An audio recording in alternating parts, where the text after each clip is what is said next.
So Oh, it's hard to for get. You've missed all that gold. yep, there you go. Oh my That's gosh. that's part of showbiz. So Benny and Javine, if you, first off, if you don't care, please put your character names on the bottom of your pictures on Roll20 because I will not remember them otherwise. I ran How out just slowly. to... But You can do that by going to the cog in the top right and going under personalization and display, and there should be a display name there. Yep. Yes. speaking of COG, that is one thing I didn't cover that probably won't come up, but you guys would know is that I mentioned the succinct districts and how there's 5 of them, or at least there were. Each leader each district had a leader known as a COG, a KAHG, that was basically the sole ruler that took guidance from the council and stuff like that. So that's the thing. But also, I want to go over just a little brief on the Phelan history, since you're going to be directly dealing with that in just a moment.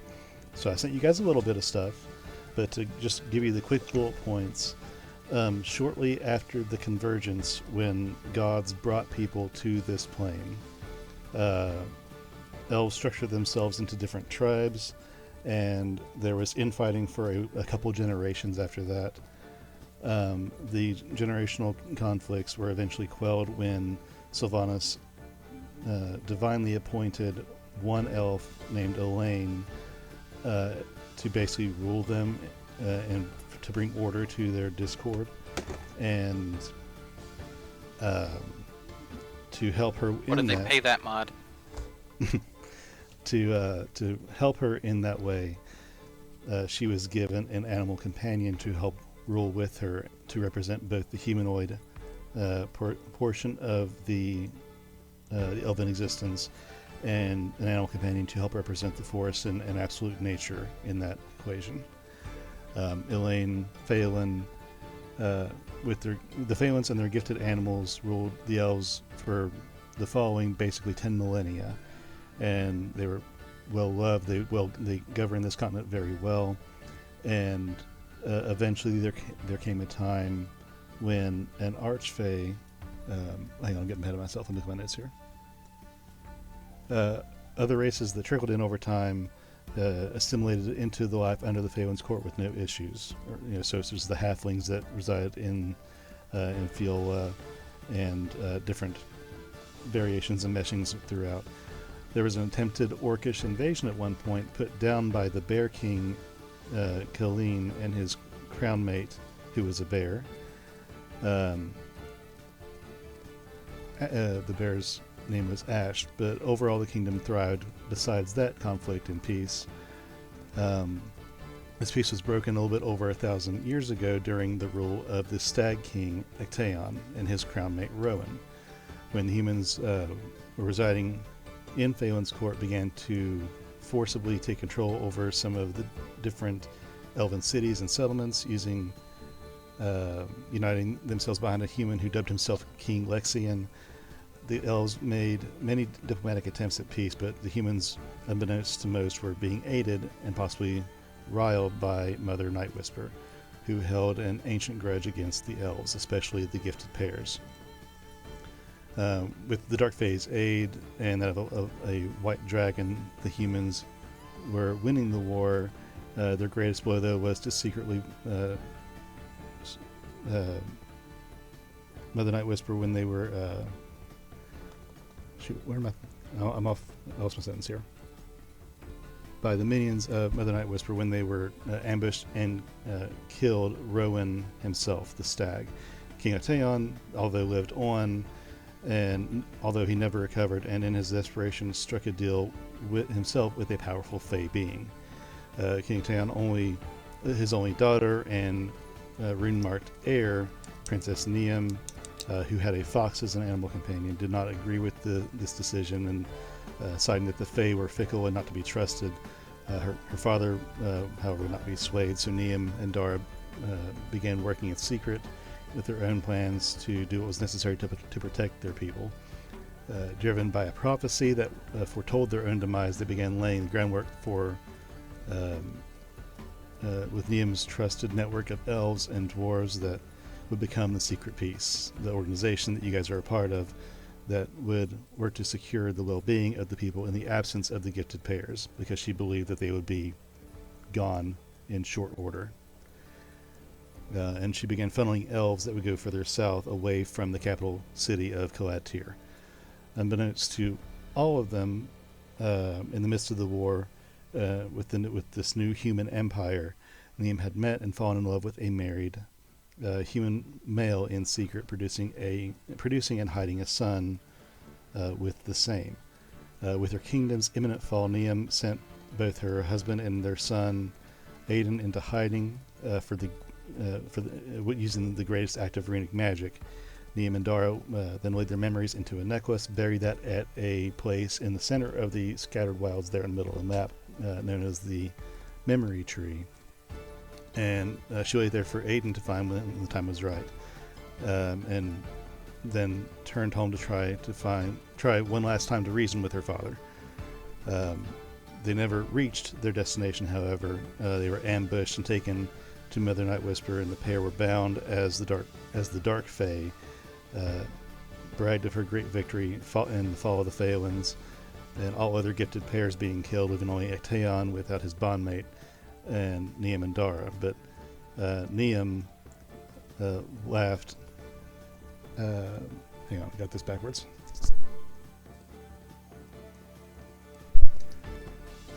So Mother Night Whisperer laughed, knowing that she. I can't read my own writing here. Shoot. She knew. I'm glad I'm not the only one. How an elf responded now to the death of their animal, since she killed Actaeon's animal, and she saw that they can't sustain independently. She would now see how the animal managed without the elf, thinking perhaps to tame Dara for herself in the aftermath or something perverted like that. But Dara, being a crafty fox that he was, loosened his bonds, and since he could not save his human companion Niam from the coming blade, he jumped between them, and the last gifted pair fell together. At this point, the great erasure occurred, for what it's known as. Somehow Mother Night Whisperer cast a curse on the Phalan line, erasing all memory of them from the minds of their people and from the pages of written history. Actaeon was unwillingly or unknowingly turned into a lich and kept captive in his own keep, away from the rest of the world as it moved on, kind of as Mother Night Whisperer's personal little pawn under glass, so to speak. This Instinct was formed with the remains of the elves along with the other races, and it became Falonkort. And the tentative peace broker between the districts and the human empire. For some reason, Princess Niam's half-human son Aiden was never gifted an animal by the gods, and lived what seems to have been a normal life.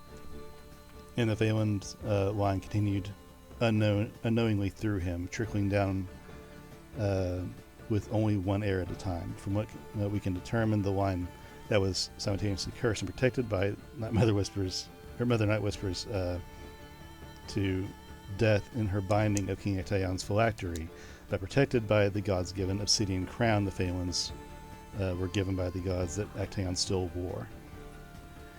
This unique combination resulted in the line continuing, but only through a single descendant, as each generation usually because the untimely death of a Phalan descendant or their chosen partner after the birth of their first child. So the Secret Keepers knew all of this old history, and that's what the secret they were keeping was to make sure this didn't die with history. And after that, long story short, with Mother Night Whisperer re-emerging to finish whatever plan she had and was sleeping on, the gods gifted Viscerae with the same runes and magic gifts, and another animal companion finally, and that spurred the entire conflict of the last war, what our other heroes solved and eventually killed Mother Night Whisperer. And with her death, the memories, the memory curse was lifted, memories flooded back, and Lysaria took her place back on the throne and reunited the continent. That whole thing. That was a lot, but that's the broad stroke of all of that. So, pulling up my document now. Good thing you recorded this. Yes. I was about to say. I wrote down what I could. Yep. There's a lot, but like I said, that's all for flavor. Just so you know what's going on. It won't come up. It'll be fine. So, Erexis and how do you say your name, Benny? Eodoros. Okay. Erexos and Eodoros. You find yourselves called into a waiting room of the castle of Calad Tyr. And let me adjust our atmosphere here.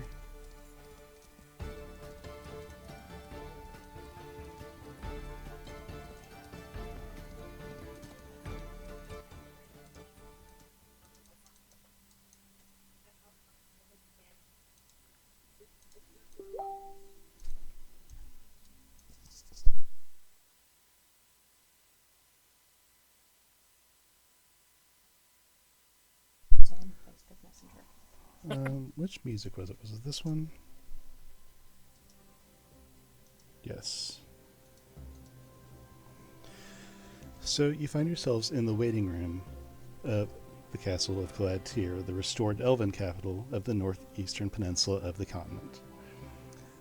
The new capital still needs some work, but it's been handily tended to by some of the new inhabitants over the last 3 years or so. And the rebuilding is coming along swiftly. When you walk in, you are greeted by warm faces of elves and halflings and even some humans and orcs milling about the city, working on buildings, tending to exotic plants, and crafting and trading goods. The room you are now in is stone, like the rest of the castle keep, but it's been brightened up with some greenery and banners of the newly installed crowned pair, even some illusory artwork of seasonal landscapes of the Rowanwood forest that have been illuminated as though daylight was shining through these fake windows into a different realm in this little protected space, lighting it up in a very warm way.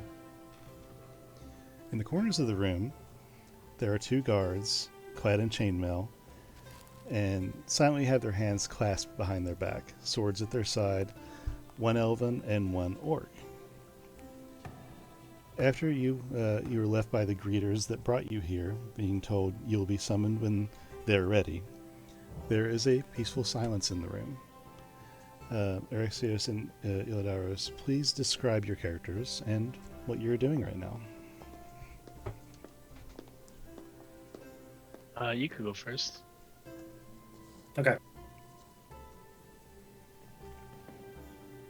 Yes, Rexos is a white-furred leer that had joined the Secret Peace many years ago.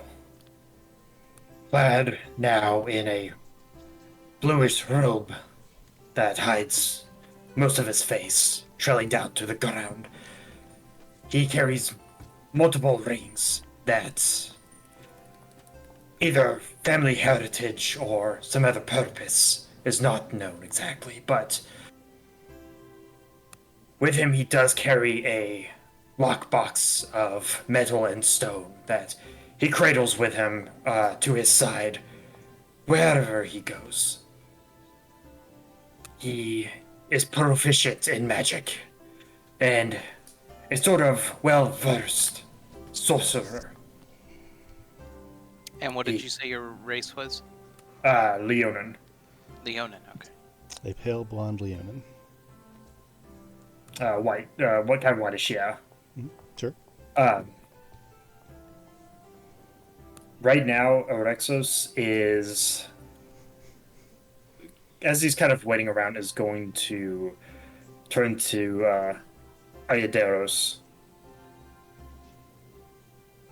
It's been a long time since we've been invited to a place like this.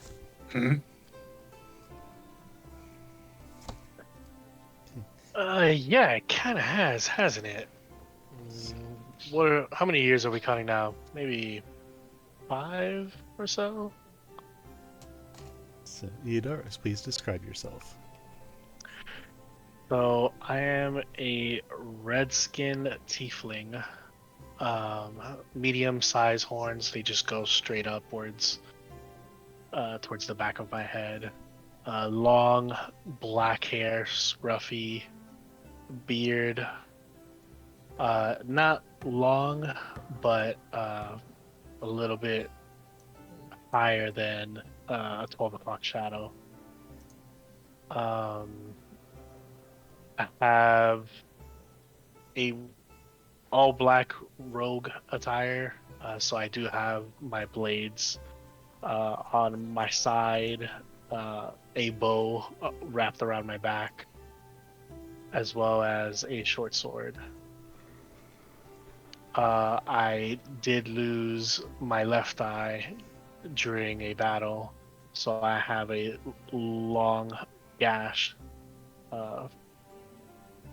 towards the left side of my face. Mm-hmm. And as you recount how long it's been since you've been invited to a place as fabulous as this, the last time being probably when you were invited to the Violet Willow at the coronation of the new queen. As you were thinking on this and about to speak, the door opens once more, and as it creaks open, you see a tall lavender-colored furbolg being allowed to enter. Matt, please describe your character. Pale is a nearly 8-foot tall furbolg. You guys have never really seen him when he was old, so you don't really get to experience old fat Pale. This dude is fucking beefy. Like, he is really, like, defined. He's got, like, huge arms. Got a very soft face, though. He's got, like, a mustache and a beard. He has a... Unlike a bull. Yeah, he's got a crescent moon kind of, like, engraved in his forehead. He has, like, regular kind of, like, farmer's clothing on. But, like, underneath of it, you can see a suit of metal armor. Let me see if this is this picture. No. Fuck, I don't know how to get it up there. He doesn't know how to get it up. But, yeah, he's got a suit of armor on, a very well-made hammer to his hip, a shield, and he just has one bag kind of, like, strapped across him, like a man purse. But he walks in, he hits his head at the top of the door, says, "Oh, fuck." As you regain your composure, the guard tells you that the crown will call for you shortly, and then closes the door, and you turn to see the two guards manning their stations against the wall, and these two individuals that are waiting alongside you. Hey, what's up? Ah, greetings. I do not believe that we've met before. My name is Araxos. Raxos. That's nice, I like that. My name is Pelnell. At the It mention is a of pleasure. At the mention of his name, you two remember that this is one of the heroes that was honored at the coronation of the new queen as one of the people who slew Mother Night Whisper. Oh, that name, right. It is an honor then. Oh, don't worry about it. I'm just a regular dude. So, you guys... How long you guys been here? Not very long. He'll turn to Iodorus. Yeah, it hasn't been too long. We're just here waiting. But you're one of the ones that slew the Mother of the Night Whisper, huh? You like the Great Hunts, don't you? To be honest, I didn't really do much that fight. Kind of like super support, man. But I was there. Also smashed that bitch's head in with this, and he'll pull out his hammer. It must have been quite a sight. Yeah, she sucked. She was a bitch. And just as you finish your thought, Pell, the door opens once more. And three people who are deep in conversation with each other get ushered in by an elven guard. And he says basically the same thing, but is ignored by the three. Ugbor, describe your character and what is the conversation you're halfway into with the pale elf and short companion walking beside you? Okay, so in walks a half orc. He looks to be maybe about, oh shoot, I don't know, young, like early 20s. He is dirty and disheveled. He is missing his left eye. There is a tattoo of fire and symbols going up his arm, and two extremely large swords strapped to his back. The conversation he's having is how remarkable the place looks so clean and taken care of now that it's not literally overrun by Wendigos. Okay. Small world. Vorik and Flint, in that order, please describe your characters and your response to this conversation.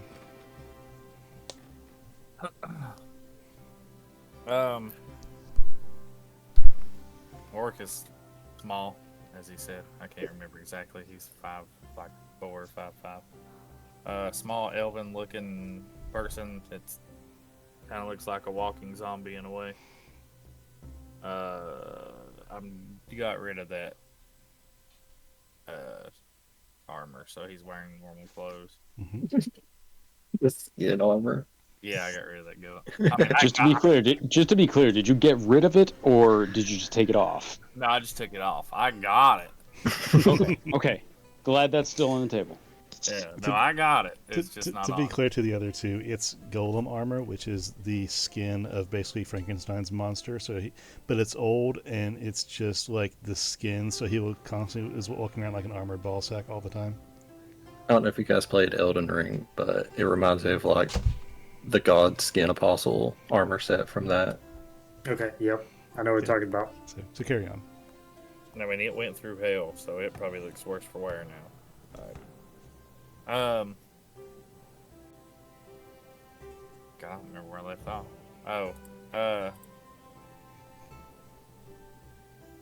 Shit. Small, elven, pale, looks dead. No, I'm pale. Who's the Pale first? skin. Pale skin. Looks dead. Rapier on one side. A small dagger hooked to a chain around his neck. Did you mention what race you were? Elf. Elven. Elven, okay. I mean, I'm technically. He looks elven. I look Elven. Am I Elven? Mm-hmm. Well, I mean, at this point, At one point, it's hard I'm to Elven. say. I have been Elven before.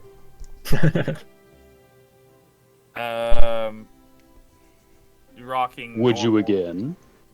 Maybe. Rocking normal pirate-ish. Just leather. Nothing crazy. Some loose fitting stuff. And these bright ass green boots is the only thing that really sticks out. well, the only thing that sticks out more than that would be the gnarled scar across your neck. Well, yeah, you can see that too.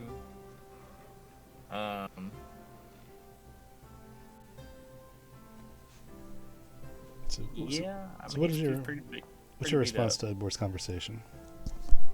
Refresh me again. It's kind of incredible, right? You know, the last time we were here, I feel like this place was overrun by Wendigos. They were just everywhere. That is We true. could hardly even walk into the stable. True. Am I weird that I kind of miss it? The Wendigos. I mean, it gave us something to do. Flint, your input? That it did. I mean, you know, one of those life-having purpose things. Flint, do you have any input on this conversation? Indeed, I do. I would have to say, and then Anthony is going to hop up on Flint's shoulder and say, "You know, when He died. He's trying so hard. You might kind of cut out. He clipped. He clipped. Can you get the volume down? Oh, yes. He phased out of existence. Like a dog whistle. Anthony hops up on Flint's shoulder and says,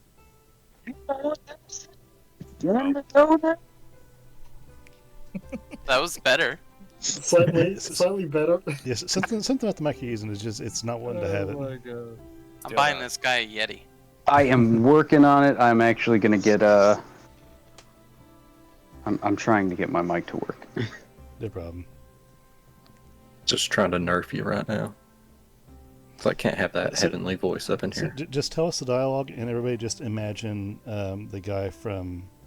Freaking, Hey! Yeah. Oh. There you go. Fat Albert. Sure, basically. Something... That's usually what I think of when I hear Anthony. What's... Like part Fat Albert, but also a big part Pain from Hercules. I was thinking yeah, more yeah. like, hey, you guys! Oh, slop. Okay. Anyway, so that in mind, just tell us what Anthony says so we might understand. He says, you know what they say, when to go, they go. Now, if you would please describe your character. Ah, yes. Flint is a gnome. Full stop. That's all that guy in the Griffin stable seemed to be able to notice. He was very sizist. Fucking racist. Anyway, Flint is wearing a good solid pair of work boots that probably have shit on them, but he's not sure. He's wearing a blacksmith smock. He has a sort of stocking cap over his unruly hair. He has a big burly beard. Think Santa Claus, except Santa Claus is a welder, and a bunch of spatter came out and caught Santa's beard on fire a couple times. So there's a couple patchy bits, and it's brown also. It's not white like Santa, but that's the beard. He also has a pair of goggles, canonically but not mechanically, on his forehead. And he has an enormous Go on. rifle on his back. It. What? I said, watch it. Sense of community. Enormous sense of community. He has a comically large rifle on his... Nope, that's still... No. All right, there is a gun... Is it On for his back. shooting or fun? Tell us. Both. Both. Okay, if anyone has played Warframe, look up the Fenmore. That's kind of what I'm imagining. Oh shit. Okay. And then it's taller than he is. And then crossed with that is an enormous claymore, which also bigger than he is. And on his wrists, he has these sort of let's say bracelets, just big metal-looking bracelets with sparks coming out of them and shit. And basically what looks like Tony Stark's I am on fire tonight. Oh, you're right first. I love it. Yeah. Tony Hawk, fireman. Tony Hawk, fireman. You know the guy who you know who.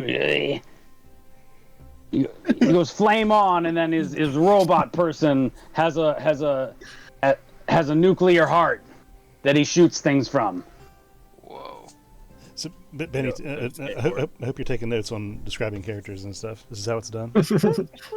Yeah. So what I have No, for really- Flint is gnome, bearded, goggles, big rifle, haberdasher to shit.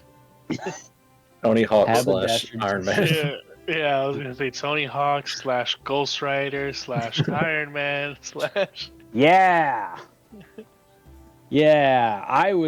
I started this game as a tinkering. I was on a grocery run. Oops. I'll be right back, kids. I gotta go get the milk. And the later. cigarettes. What are we, like 5 years later now or something? 3. Like, So, oh, damn. as you three enter the space and ignore the guard telling you something, you walk in, finish your conversation about memories of this old place and what it used to be. You eventually look up as the door shuts and see Pell and 2 others in this room waiting for you. As soon as Pell sees them, he would attempt to hug all 3 of them at once and try to like pick them up. Probably pretty easy for you, you giant. Yeah. Mm.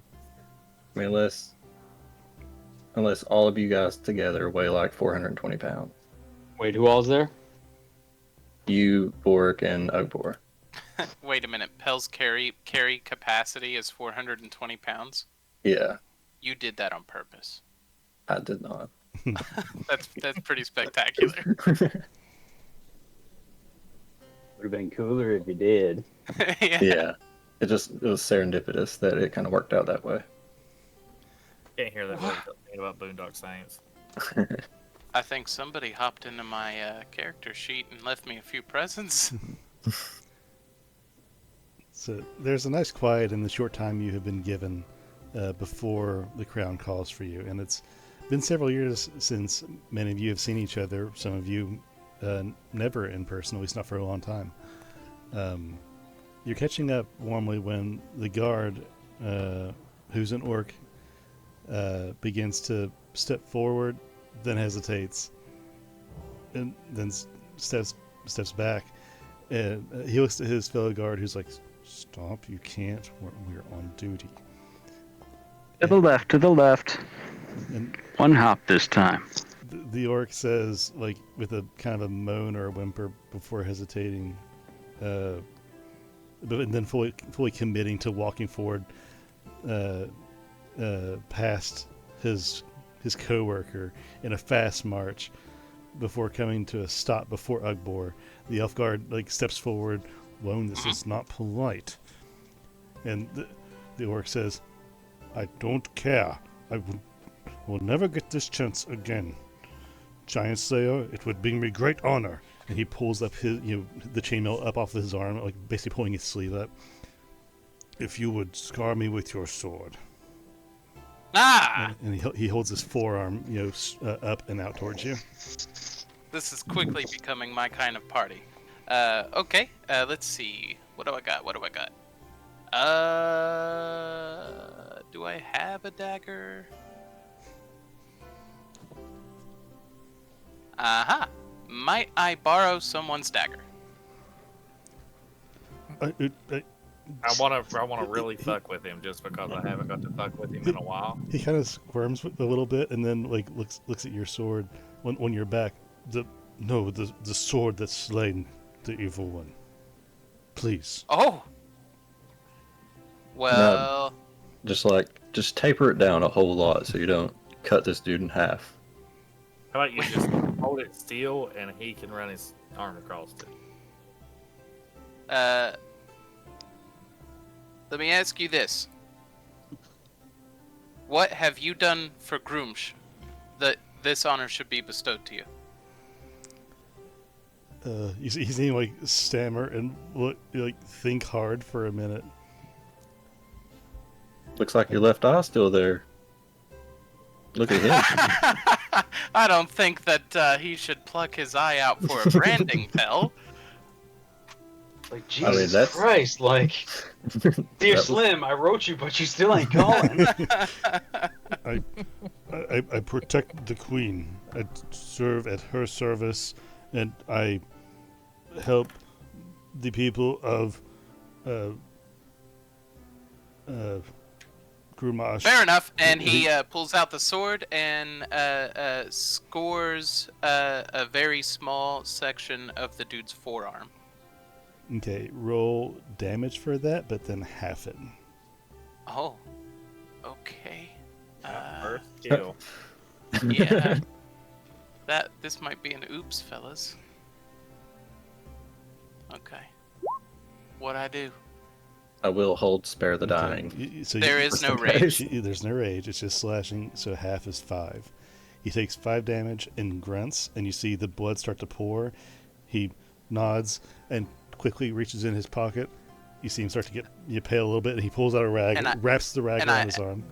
And I wave my finger, no, and we will Blood Fury Tattoo activate, burn him. We will cauterize that wound live, Okay. because I am a champion. So what's the damage roll for the 2d6. It's 2d6. Okay, so we're going to do minimum damage on that because you're controlling it, and we'll just say it's 2 damage on top. Okay. So you cauterize the wound, and he hurts and moans again very slightly, and then after it's done, he breathes heavy and nods, and he looks super proud at the wound he has just acquired on his forearm, and he lets Now, back to your post. he lets the chainmail drop. He nods to you. My female companion will swell with pride and natural lubricants. You have my thanks, Chance, there. And then he turns around and walks back to his post.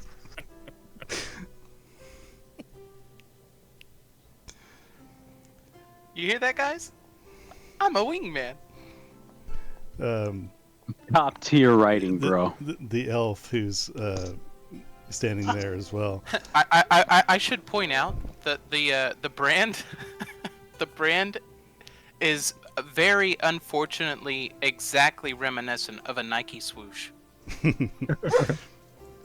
The elf guard says, the queen wouldn't do that when he asked. He said it would set a bad precedent if everyone started wanting scars. And then he stops and looks at Vorik. And Torin said that he wanted his marks were already won by someone else. And then both him and the guard, like, the gaze drifts from Vorik, and as soon as Vorik looks at them, looking at him, they look directly away, and then just go back to their post and like just stiff at attention, just just trying to not make the situation any kind of worse. Especially at the clear outline of a wolf's teeth around Vorik's throat.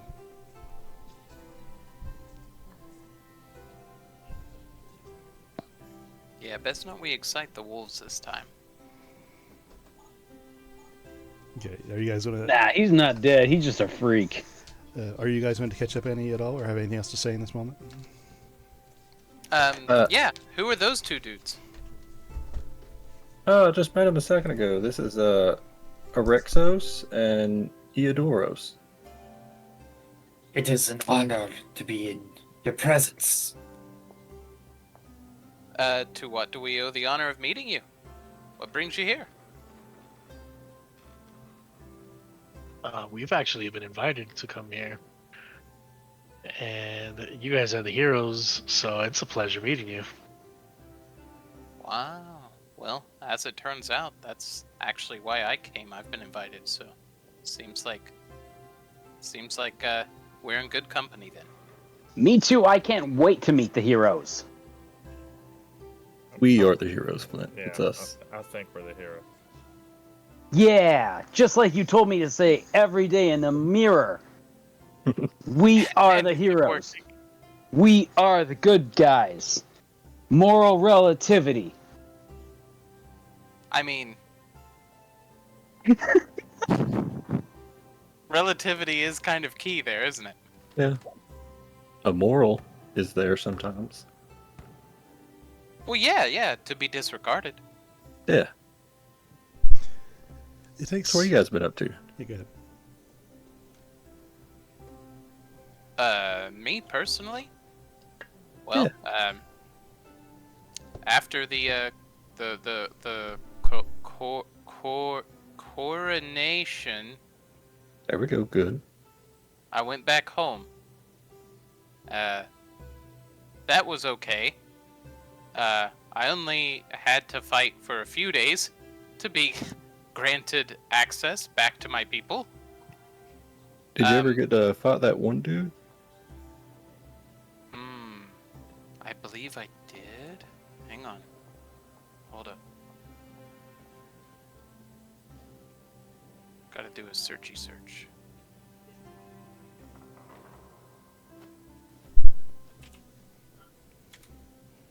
Yeah, what did you do to Wallen?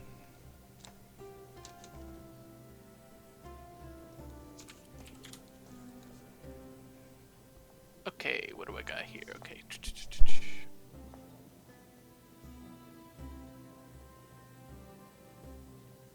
See, this is why I take good notes, guys. I'm terrible at remembering things.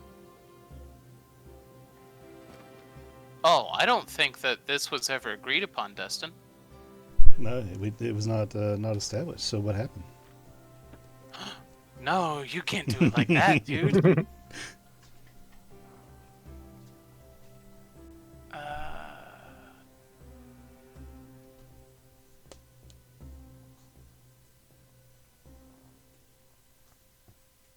Oh no.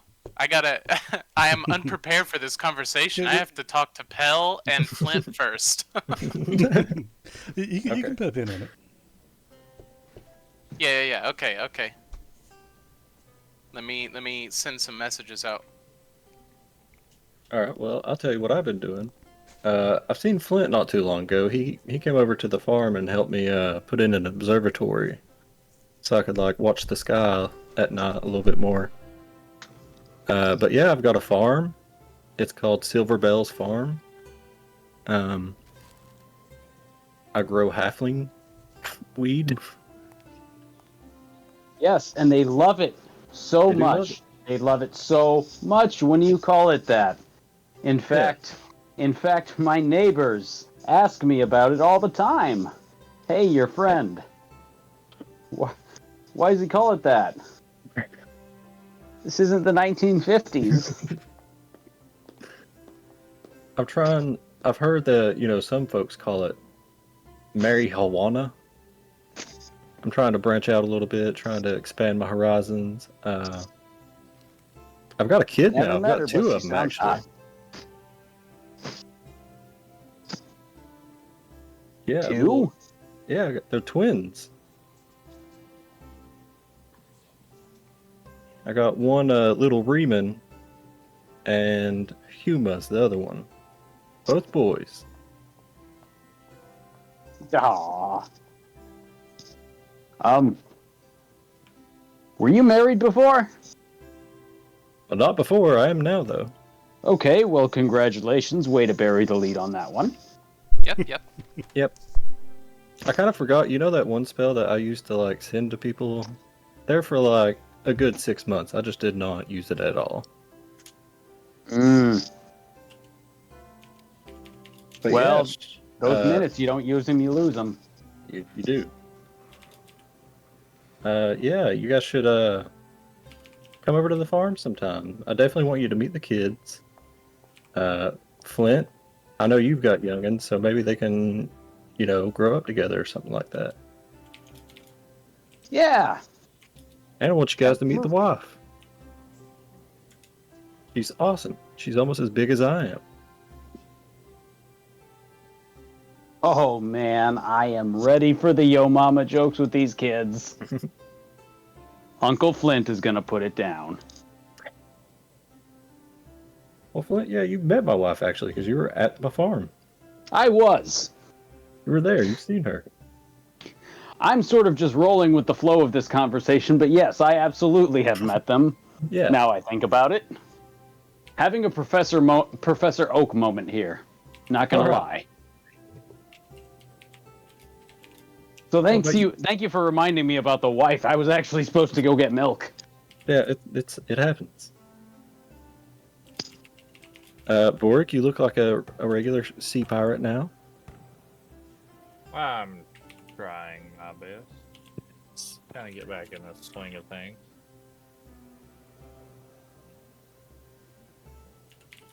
Oh, I you look see. good. You as well. I see you're still kind of jacked. Yeah. Been working out a little bit from time to time. Well, you know, I would be like, let's do it together. But you know, like muscles once they're dead don't do a lot. True. I tell you, I'm still trying to figure out what the hell happened with that. I don't know, but it's came in handy. I mean, yeah, you probably don't have to worry about like drowning or anything. I don't have to worry about much of anything. I can go without food. I can go without water. I mean, I can sleep. Anything. In the middle of your conversation, it's kind of But you interrupted. can't go without love. It's kind of interrupted Sorry. as the doors open, and an elf soldier, not a guard but a soldier, steps in. The crown will see you now. Please follow me. And he has two accompanying guards with him that are holding the doors open. And he turns on his heel and steps back into the hallway and kind of waits to hear following. Well, let's go see what's up. And Pell will walk forward.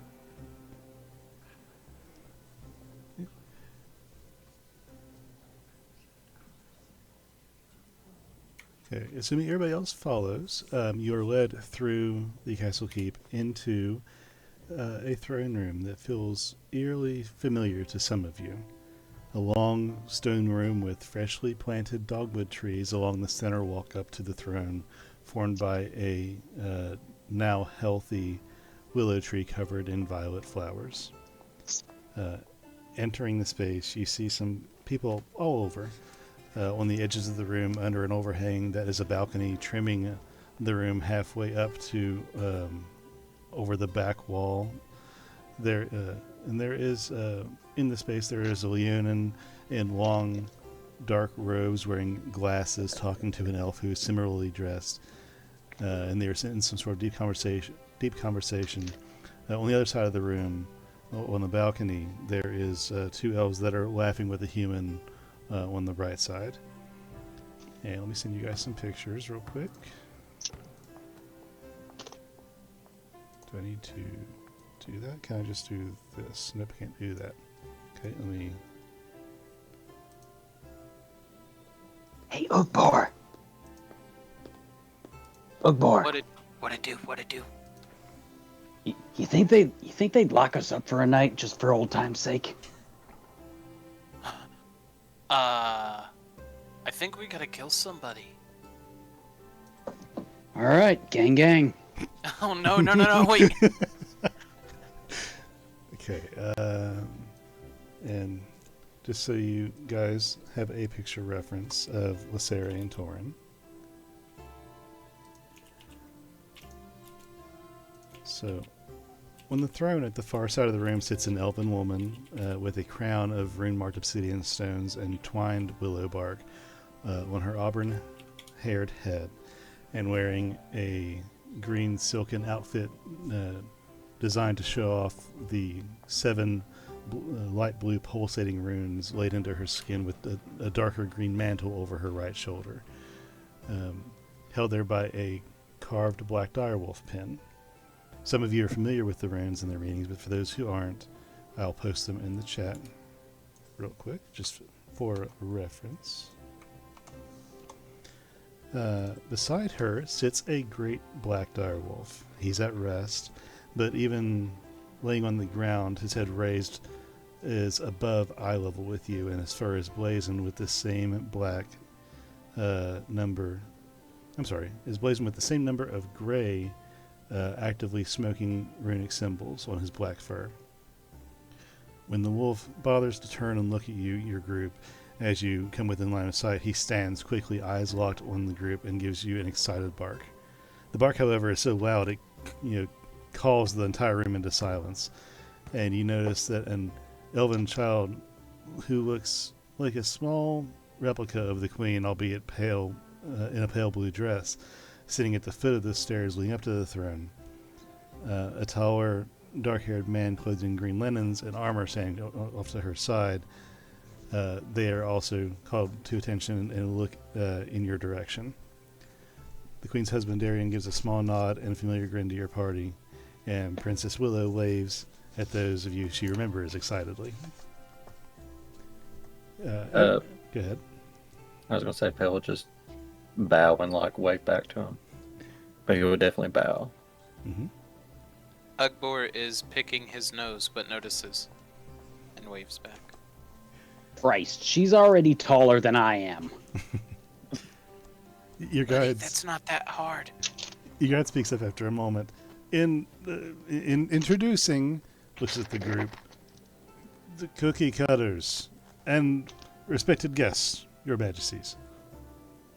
And he gives a bow himself and then steps to the side to let you proceed forward. I just want to take a moment to absorb this real quick. We got recognized as the cookie cutters in public by people that weren't us. Damn right. By the people who locked us up, bro. Yeah! Started at the bottom. Started as jerks skirts. Now we're here. The female elf stands and smiles and places a hand on the wolf's side. We know who they are.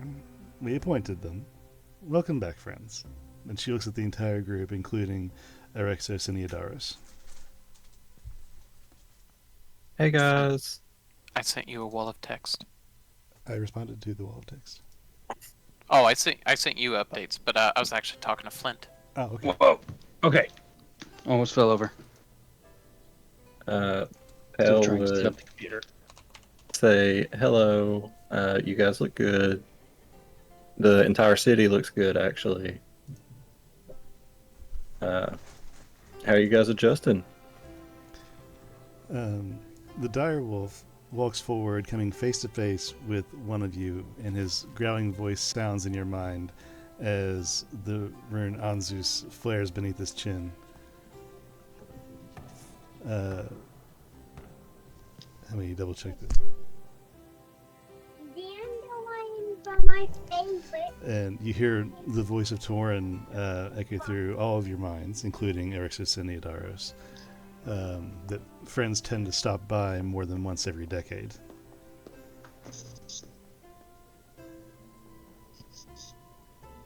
Yeah, so life got busy. He then licks Vorik from sternum to forehead, leaving a long wet spot.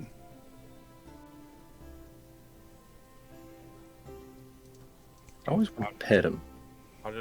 Wait a minute. You're going to tell us right now that we have not seen the Syrian Torah in 10 years? Just... 3. It was an exaggeration. Oh, okay. I'm like, wait a minute. No. He's like a 'Cause, dog, like, longer to him. Flint is waiting for the formalities to end, and then he's making a beeline to give some belly rubs, like... Let's say I'm gonna embrace him when he does that. I'm just gonna put an arm around him, kind of put my forehead on his forehead. Okay.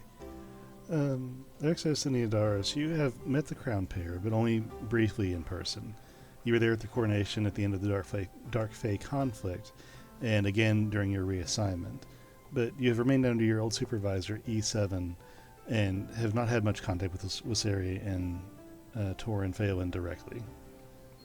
But she turns to you and asks you how you are.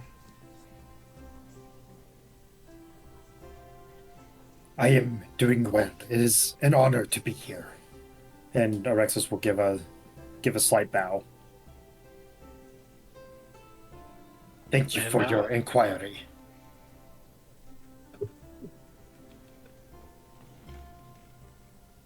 She looks to Eodaros now. I'll take a bow.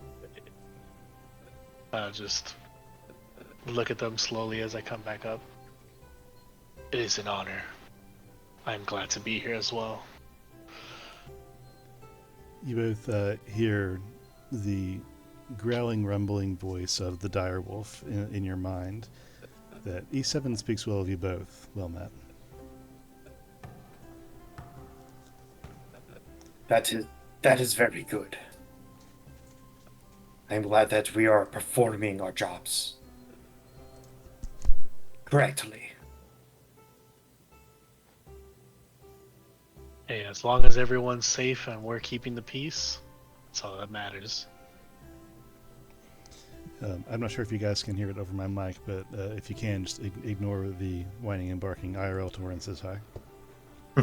I didn't hear him actually. Hi, Pupper. Queen Lysaris, standing beside you with Torin, as she strokes Torin's hair and her daughter passes from her side.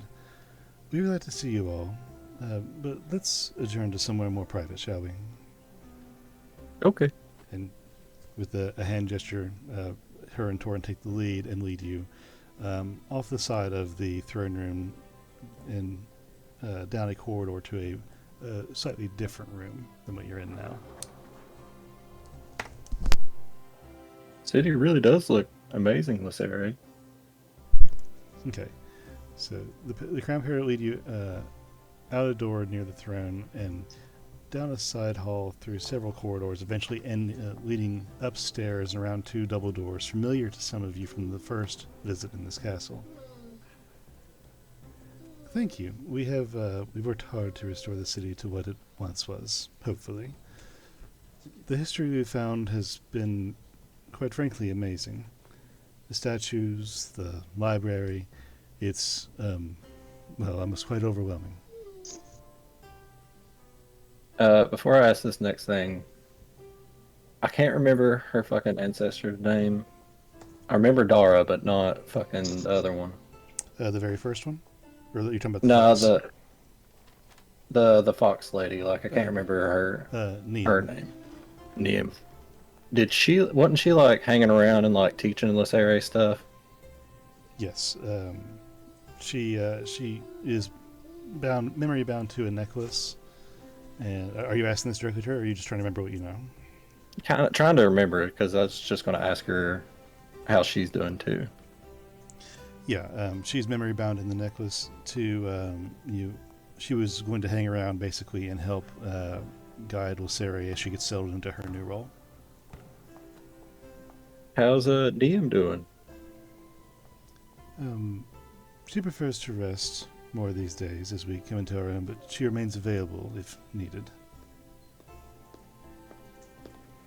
I think the city is almost bittersweet in a way for her. I couldn't really imagine, to be honest. So they enter the room before you and walk around the front of a large table that contains a carved map of Falonkort, now seemingly updated to the continent's current status. The room is a large and airy space, grand yet not overwhelming. Several large windows look out over the capital city, and the walls are strewn with maps, bookshelves, and tapestries, marking out this clearly as a tactical space. The map table dominates the center of the room, and you see that another familiar face to some of you waits at one side. Lysari and Torin wait for you all to join them at the table before she begins introducing the man at her side. Erexos Niadaros, this is my uncle, Lord Tyrgan Banebreeze. He has taken our place as heir to the Council's seated protection, and thus is pertinent to this situation.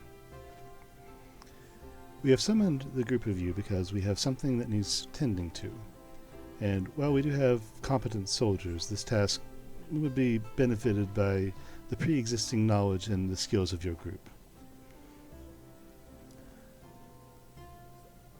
What's up? What do you need us to do? The people of Red Ash have reported strange occurrences in the forest north of the city. And she gives a knowing look at Ugbor, Vork, Pell, and Flint. The ruins of the former home of Mr. Foster. We need you What I to, was about to ask. we need you to go there and see what the issue is, as our That peacekeepers. fucking guy again. Oh, Jesus. And once you find the Not issue, this dude. we need you to deal with it. Our advisors are firmly against putting myself or Torin in a risky situation. And you notice that both the Queen and Torin look almost annoyed about this restriction, which makes sense given their old role as the sword arm of Rowanwood, while Lord Tyrion gives a sound between a scoff and a snicker. But given what we did to the building last time, we do feel it would be needed to help excavate it. And then keep watch from outside while we make an appearance to those of the Red Ash region. Most of you have knowledge of the inside of the structure already, and you'll be compensated 300 gold each, as well as some tea cakes that I have become very fond of as a special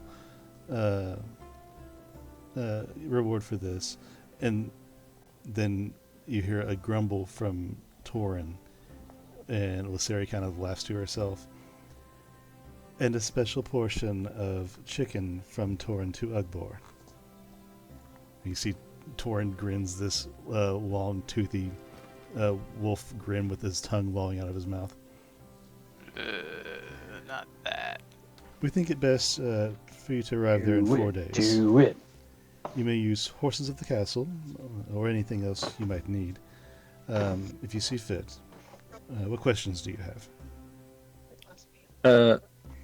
Have you talked to Munson or anything about it? I'm pretty sure Munson had like his rune memorized or something. He could have like went in there. Is it in his basement? That's like all fucky. Yes, in that workspace. We attempted to contact Mr. Munson, but he's not been responding. We were assuming he has other business that he attended to, which is unfortunate because we knew he had a direct in with the space. At least to our knowledge. I mean, we at least remember how to get down there. That sucks, though, because that place is really weird, and he was really smart, and he kind of knew a lot about some of the stuff going on. I'm pretty sure there's, like, doors that lead to the Astral Sea there. Indeed, there were. We'll just have to be It sure was not to supposed to take be our those. hideout. It was supposed to be our hideout. Fuck. Remember, there was that map room. Well, the last we know, he was in Sunder, and Walden, at last response, was not able to reach him. But we blew up Foster's home, if you recall, so all that should remain was the Undercroft, so we can only assume that's where the issue is, for one way or another. We figured our runes might help in unblowing it up. Or at least giving you access. Yeah. I mean, that place was really weird, but, you know, I feel like we kind of got the gist of most of it. There was that one weird room that, like, aged you up when you were walking through it. That room gave me the shivers.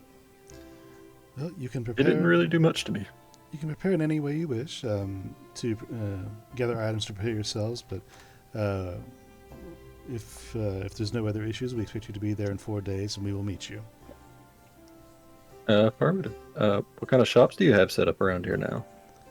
Most of the craftsmen have set up at least a temporary stand here for most things, and whatever you need, I'm sure you can be able to acquire, unless it's a very specific magic item. I'll go look around. It's kind of nice to walk around here and not feel the loom of 100 Wendigos following you around everywhere. Oh, and if you have time, there is a shop that's become a partial favorite of mine. It is a shop that sort of like a diner of sorts, and they brew the tea that I mentioned that I'm excited to share with you. But also one of the plants that's native to this region, they've Our herbalists have saw fit to roast and brew it. I think they called it Arabaca, something of that nature. And it's a very nice shop. If you have time to get yourself a beverage there, I would highly recommend it.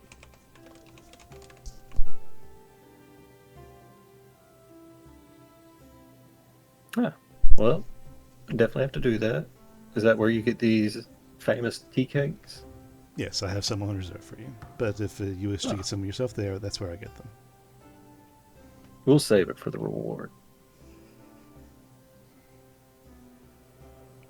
Any other questions or clarifications? If you do not mind me asking, who exactly was this Mr. Foster? Mr. Foster, he was a member of the Keyren Order who was exiled for reasons not yet made clear to me, but he seemed an enemy to all, keeping at first to himself, but he was at least secretly dealing in some occult-like behaviors and dealing in magics that we don't recommend. No, we'll tell you. He was a fuck. He Absolute kidnapped. piece of shit. Yeah, he kidnapped a fairy dragon and had it held hostage. Killed a phoenix. Yeah, he got us to kill a phoenix. We brought it back to life. He tried to attack us after we killed the phoenix, and then he died. We pushed his body in the lava. Then he had a clone. And did we kill the clone too? One of did. them. The clone was weaker, but there was some just straight up like loose strings with that one. We don't know if there were more clones or not. I think we actually did see one of his clones running off bare ass into the sunset. Yeah. So No, I remember we killed Foster. We killed one of the clones, and we got down to his basement and we saw another jar that's been broken open. There was like 2 of them down there. He seems like quite the character then. He was a fuckhead. His little basement that he has is filled with weird shit. From You our, mentioned he had doors to the Astral Sea. Yeah, he has this one hallway where there's like, I think it's 4 doors on each side of the hall, and each one of them opens up to the Astral Sea. my gun has a personal beef with him. From our own conversation with him before you showed up that day, he did express a personal interest in long-livedness and immortality. He seems like the type, and he was in cahoots with the Mother Knot bitch. Oh, that fucking bitch. From what I gathered, at least in bits and pieces, I think that Mr. Foster had brief wafts of her involvement, but ultimately declined to be part of that conversation for lack of personal benefit, if I remember correctly. I seem to recall that he had to kill us for her. Yes, but the notes that we recovered seemed to suggest that was a minor nuisance on his part.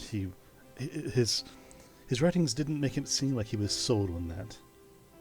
It was just a byproduct, a minor dealing, for what that's worth. I know he incited a rage against all of the Keyren. And you guys hear the rumble of Torin's voice again in your minds. Still hate him. He was a threat, plain and simple. Yeah, I feel like I tried to scry on him at least once or twice, and nothing's really came from it.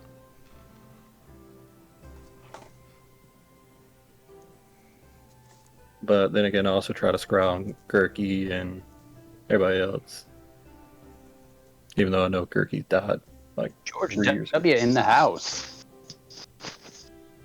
Gurky died? Yeah. This is how Dad- Elmore finds out. What? He died like 3 years ago, Odborn. No. Oh, since I entirely forgot to mention that.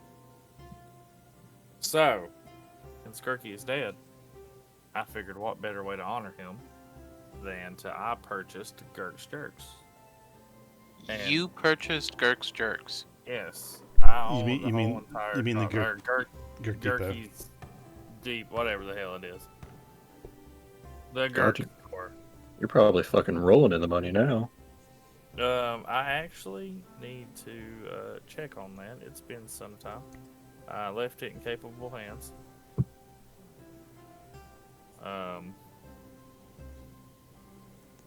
Lysari turns to Erexis and Eodaris.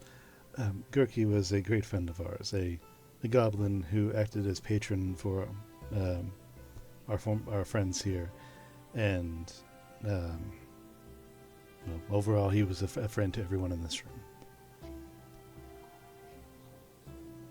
Well, you guys know that little thing about him. I figured I could try to, see if I could find him again, but so far it's just been blank.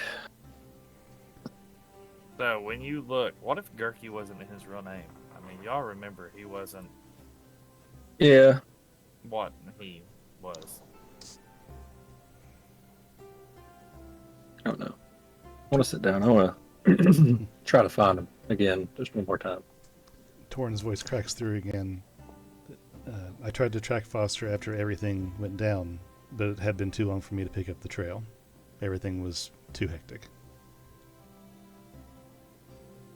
Well, I say we go hit up these shops, see what they got, and I guess go to the stables, get some horses, and ride out.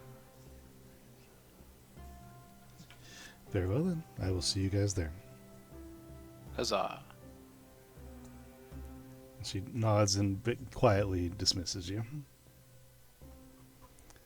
So, in the space between now and then, tell me, guys, what do you do besides travel to the location to prepare for this event? I would check out the shop, see what they have. There's a king-size bed. I'm buying it this time. Is there anything that you guys are looking to buy specifically or prepare in any other way? Sure. Let me take a look at my inventory real quick, and there might be a few small things that I want to pick up. Is there any place that sells potion of healing?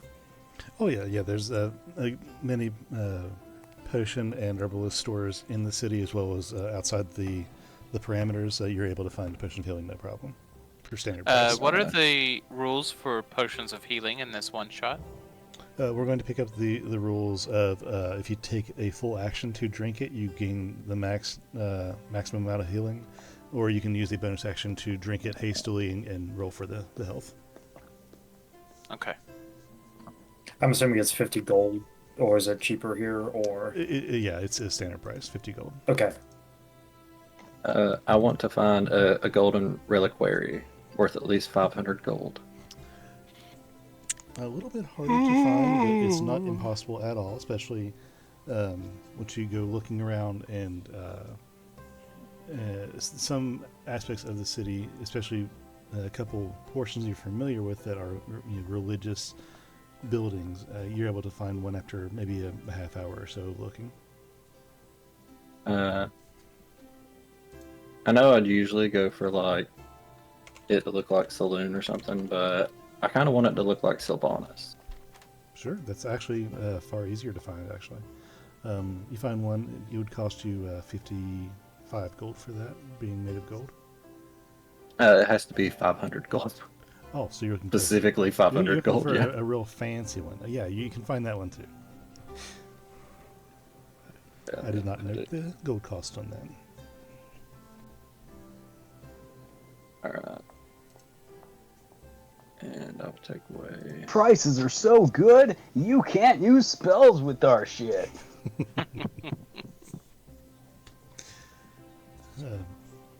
Eodaris, are you after anything particular for purchase, or prep in any other way?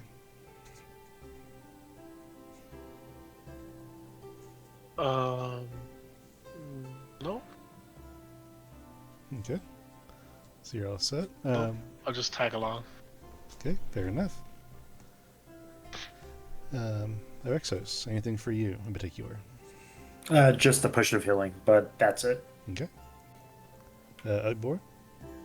Yeah, so let's see. I'd like to get 3 potions of healing. I'd also like to get about a week's worth of rations. Mm-hmm. Let's see. I have 35 feet of rope. Don't need any of that. I do already have a water skin. Yeah,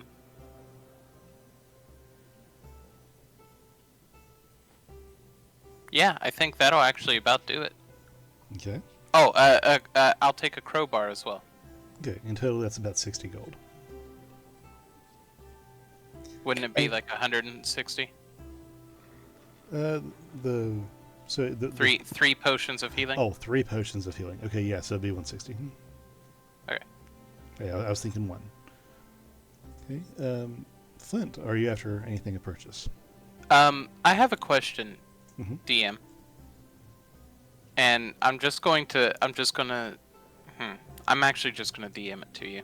Okay, sure. I feel like there's been a mistake. Okay. So while you DM that question, Flint, are you out to purchase anything? With the gold that you have in your inventory from the last little bit and last campaign.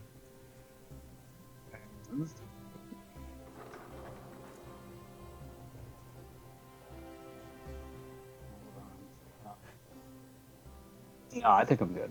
Okay. Before I carry on, I will say that as you guys are doing a little bit of shopping here, you guys going back and forth through this newly formed and renovated city, you see amongst the other statues that you've seen before in town, you see what looks to be an erected statue rather of Osarian Torin near the heart of the city. But on closer looking, it's actually a representation of their ancestors, Elaine the Good and Phelan the Fierce, the only other gifted pair to have been granted 7 runes by Sylvanas. The pair that started everything and the only other direwolf gifted by to the Phelans in the logline. Who else saw them in the vision? Me, Munson, and...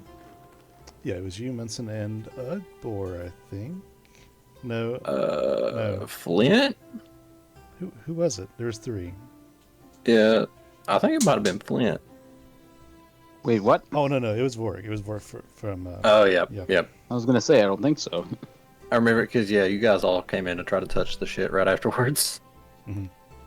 And you also found a portrait of her in the Yep. Dragon's Lair. I think I still have it. So I do have it. Yeah, it's in your observatory.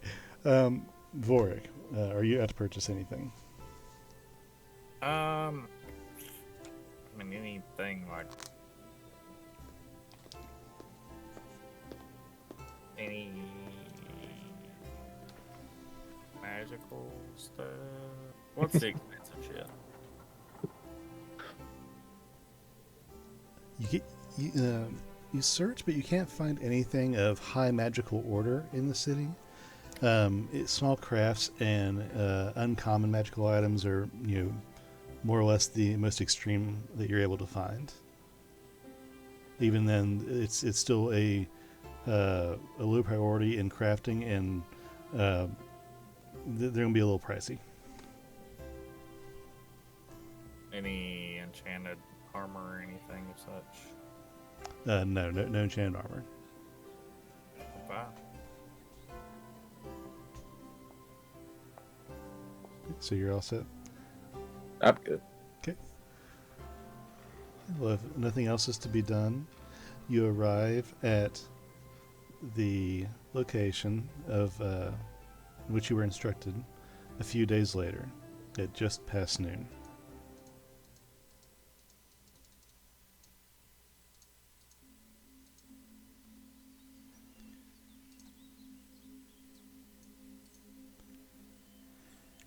And you arrive at a pleasant glade at the foothills that contain the ruins of the cottage that you see here in this image, that belonged formerly to the necromancer Jacob Foster.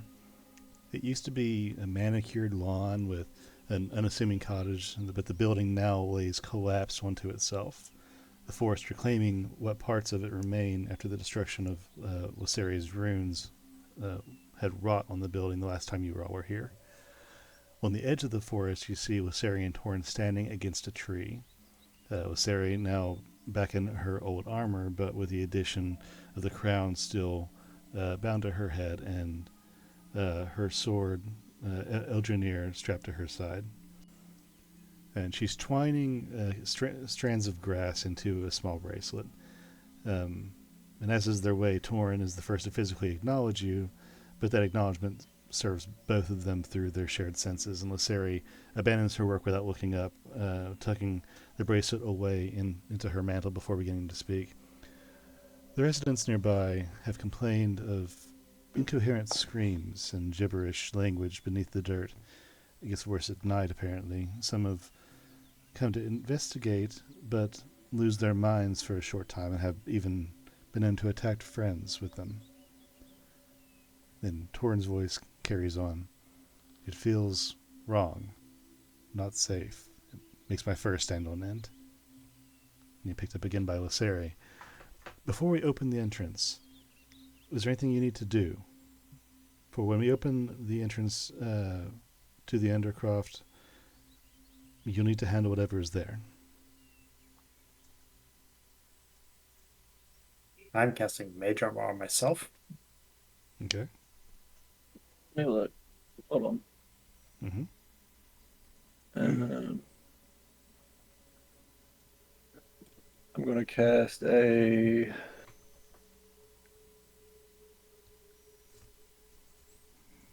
I'm just going to do a 3rd level aid on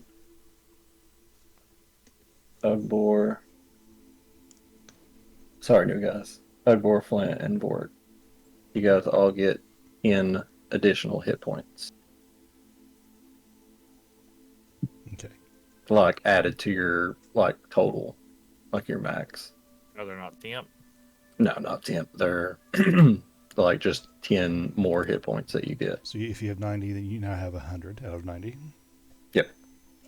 Okay, I'm still waiting for Roll20 to load on this stupid Wi-Fi.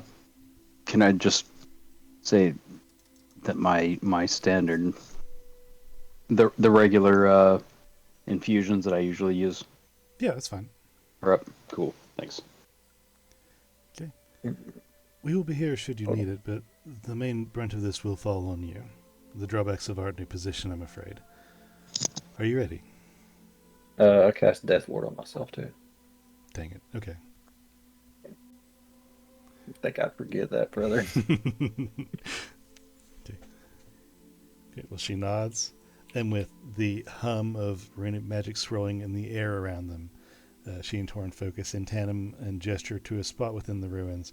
The ruins, the runes on Lysari and Torn's skin and fur pulse with a blue light and silver smoke, and massive swaths of earth and rock begin to rumble and shift in like a pseudo-earthquake before being shunted out of the way, revealing a stone floor and a hole in the floor with a trapdoor, where a trapdoor once used to be, and the ladder leading down a dark tunnel. So what do you guys do? Hey guys, remember, don't jump down here like I did and fall like 100 feet. Yeah, I don't think that would be fun. I've got like 35 feet of rope. Oh, yeah, I think there's a ladder there. Ah, yeah, the ladder. Sure. We'll take the ladder. Gotta Yeah, if you want to do it do the everything easy the way. easy way. I mean, I'll jump down there again. I don't care. And as you guys begin approaching the ladder, Vorik, you hear from Torin the word pack in your mind, and he is going to use one of his runes to give you a strength boon. So any strength checks you will have advantage on for the next hour. Oh, Vorik, you should do that whole And you like tap his head. You know, the group chat. Or are you still with us? Yeah. Okay. So 1 Oh, hour. that sucks. I'll look to him and say, "Back." Okay. I can do that more. I don't have to count that die, but like we'll run it for the hour. Okay. How many? 1, 2, 3, 4. I can hit everybody. Okay. So all of you now have a mental connection to each other and can communicate telepathically. I can technically hit one more if they were to be with us, but Alexis and Lysaria get your attention, and she tosses you a small rock. Arexos catches it and kind of looks it over. Should you need it, and you recognize the rock as a sending stone. Arexos will grin. Thank you. I'm sure it will come in great need. Hey, wait. If you can get one more person with that, Channing, can you get like Lysaria? I can. Because it's me and 5 others. Okay. No, I think that'd be everybody. Because there's 4 of us right here, and then Flint. Yeah, there's That's 6 5. total. Yeah. Yeah. Is Flint not in? No, he's not in Oh, 20 he's yet. not. Oh, okay. I'm trying. Okay. He's doing Well, then his that's all of us. best. Never mind. I just quick looked at the bottom. So we got everybody. Okay. As you guys approach the ladder, you begin hearing echoes of like this language. It's like babbling gibberish, but it's like almost human in accent, but the words don't make sense. And it's just a very faint echo. You guys hear that? Yeah, it's weird. We like try to interpret the language. Yeah, we'll say. Let me look at the things here, just to make sure. Okay. Is anybody proficient in? What would this be? It's technically isn't. We'll say. I guess that'd just be straight. We'll go with history. Is anybody proficient in history? I am. Make me a history check. Okay, 13. You don't recognize the language, but you're not sure at all if it's because you don't know the language or because it's not language. Okay. I do not understand what it is. It's weird. I definitely don't think this did this last time it was here.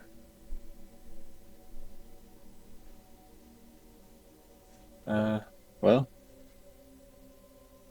I'll go first. If I die, then good luck. I'll just start going down the ladder. Is it? Oh no, because it's down there where we're hearing it, right? Mm-hmm. If it's coming from the ladder. Okay.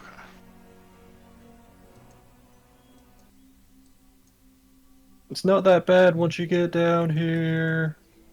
Okay, so give me a marching order, please.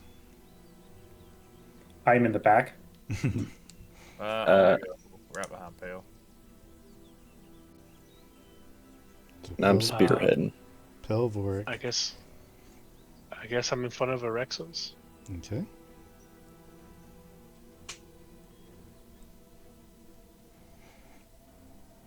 Okay. What about Udbor and Flint?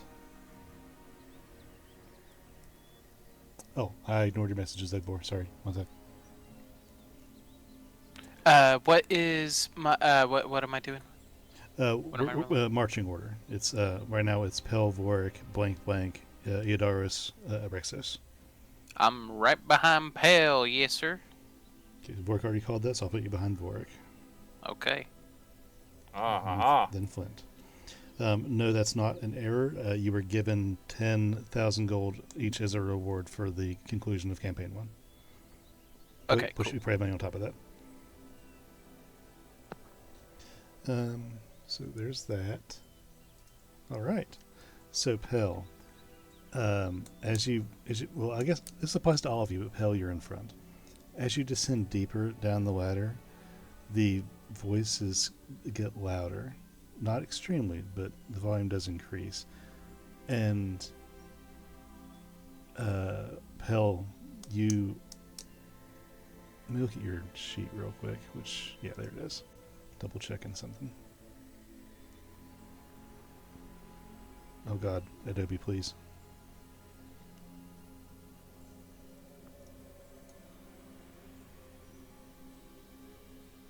Why is it being so laggy? Are you? What items are you attuned to right now? Because it's not letting me look. I am attuned to the animated shield, ring of protection, and the amulet of the devout. Okay. You hear a voice in your head. Help me. No, I don't know you. I'll just keep going back down the ladder. Okay. So you emerge at the bottom of the ladder, and the voices, like the cacophony, has gotten so loud it threatens to drive you into madness. And as you drop down the ladder first, let's pop you guys over here onto the map. So bottom right corner of the map, I'll have Pell first. Put his token at the ladder, please. Hold on, I'm still getting over here. Okay.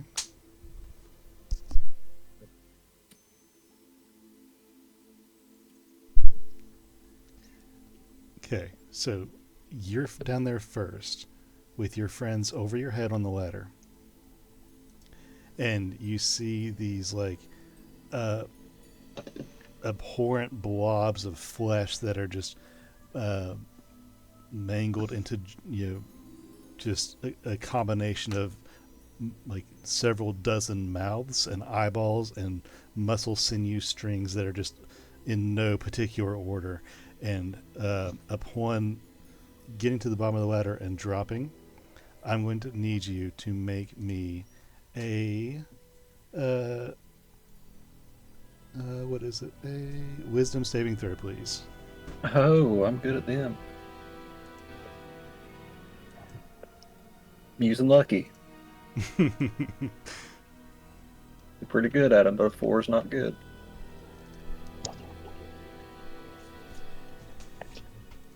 Uh, 27. 27. You're able to keep your mind together enough to not be driven mad by these mouths just chattering and gibbering this infinite language that you can't comprehend. So now that you're there, you passed the wisdom save. I'll need everybody to roll initiative for me, please. But with the knowledge that everybody else is basically where Vorik's token is. So that, and that. Would we be able to put our token on the map so we can select it for the turn order? Say what now?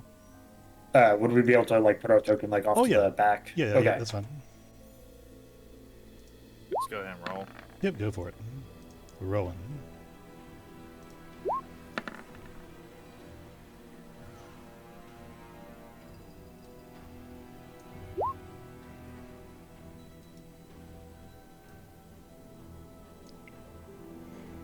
Okay, I got Hel, Vorik, and Rexos. I need the others on the initiative order. Flint's here.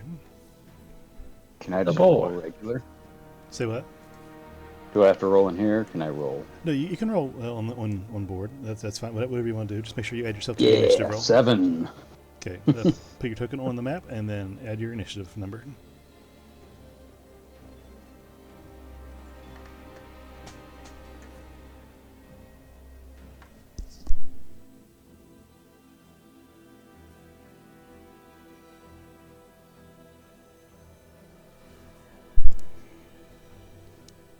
getting your token on the board? Is being weird? I do.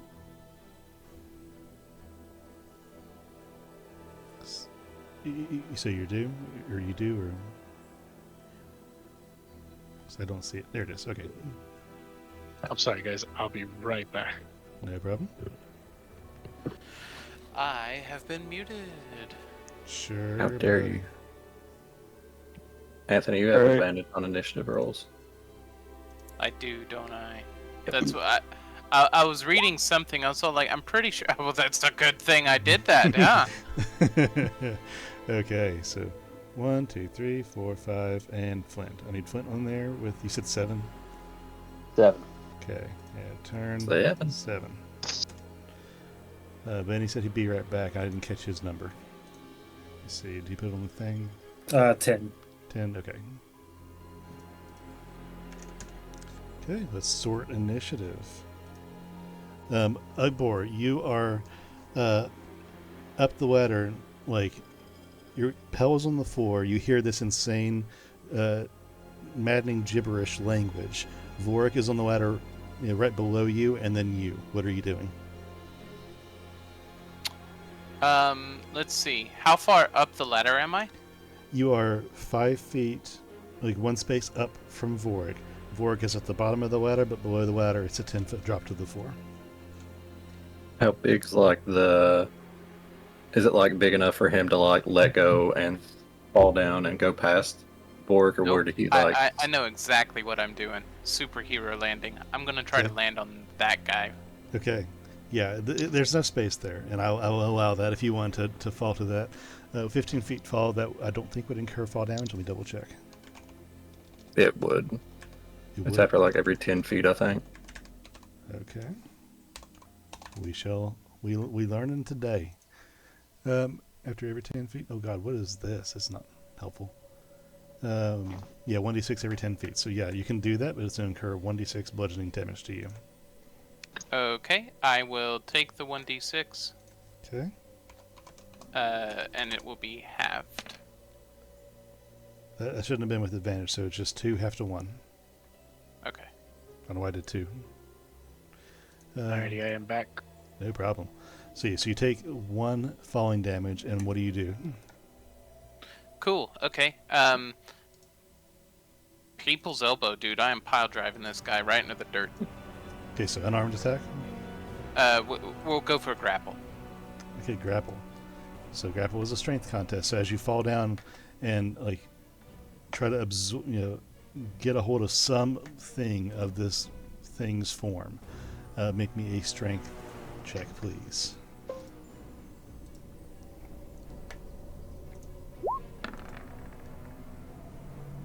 Okay, this thing being made, out of what seems to be nothing but muscle, is able to wrestle around your grip, and it's able to blob itself out of your arms, and you're on top of it, but you do not have it in grapple.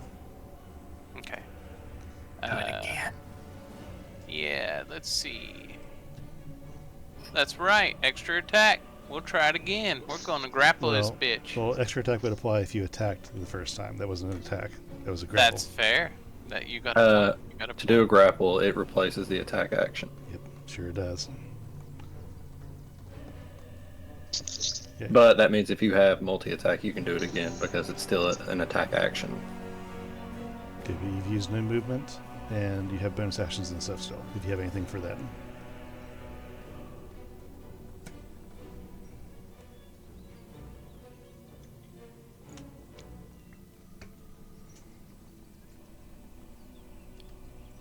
Vork, you're up next after this other enemy. Okay. You can't. He can do another grapple, because if you're able to make multiple attacks with the attack action, this attack replaces one of them. Oh, okay, is that right? Cool. Yeah. Yep. Yeah, then I'll allow that. Oh, okay. Well then, we'll go for the strength again. Okay. And I think if he's trying to do a grapple, Mm-hmm. the dude opposing it can like use athletics or acrobatics, but where Ugbor's doing it, he has to use athletics. Gotcha. Actually, using extra attack that is going to consume my bonus action. There are multiple enemies, but we do have a team. No. And it is room 1. Multiple attacks, that's just using your attack action. And where you have multi-attack, you can do 2 attacks. But it's still just your action to do it. So you're not like wasting a bonus action or anything.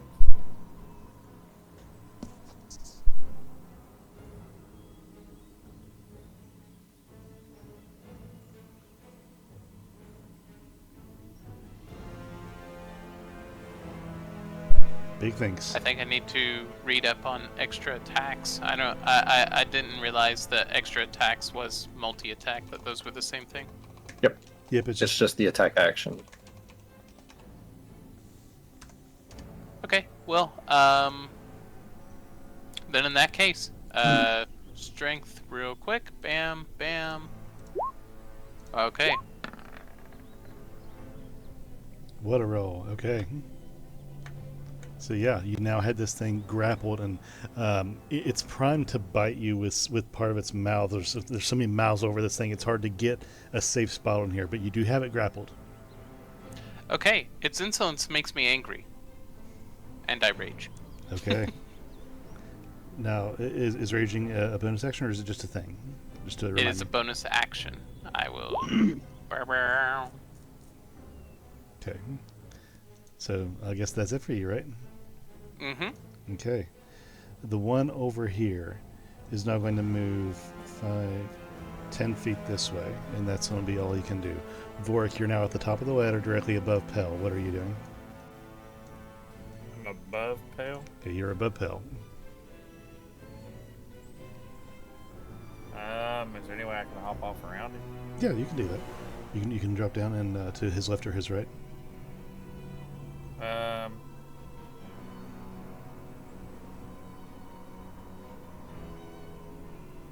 Actually, I want to kind of hang on with my offhand and turn around. And this guy that's in between them two, Mm-hmm. I'm going to throw a dagger at. Okay, make an attack roll.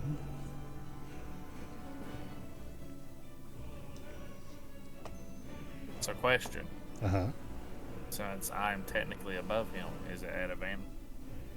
No, that would not be advantage. This one is not surprised. But there's still 2 enemies, or he's got 2 enemies beside him. We're not doing flanking. Does? No, so he still gets sneak attack. There has to be an enemy within 5 feet. Oh, it's a sneak attack. Yeah, sneak attack he would get. Sorry. Yep. Did it roll? I see the 16. Is that the thing? Yes. No? Yep. Yeah, Yep, it is. that's Okay. Yeah, 16 does hit. So roll damage, please. Now, this is your psychic daggers, right? Yep. Okay. 31 total. Okay. So you throw a dagger at him, and it impacts, and you hear him cry out in like this eldritch form of language in pain. But it doesn't seem to do any physical damage to him that you can see. What else are you doing? I wouldn't see physical damage technically.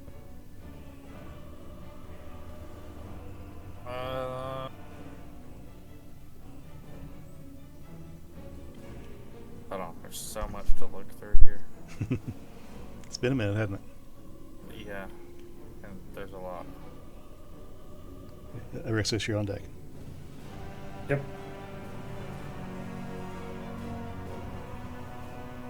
I'm going to. How did I do that again?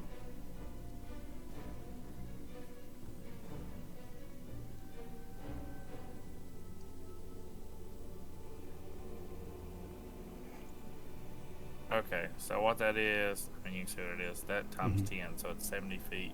Okay. So I'm going to. Where you throwing your teleportation dagger at? I'm going to get. I really don't want to go way the fuck out there away from everybody.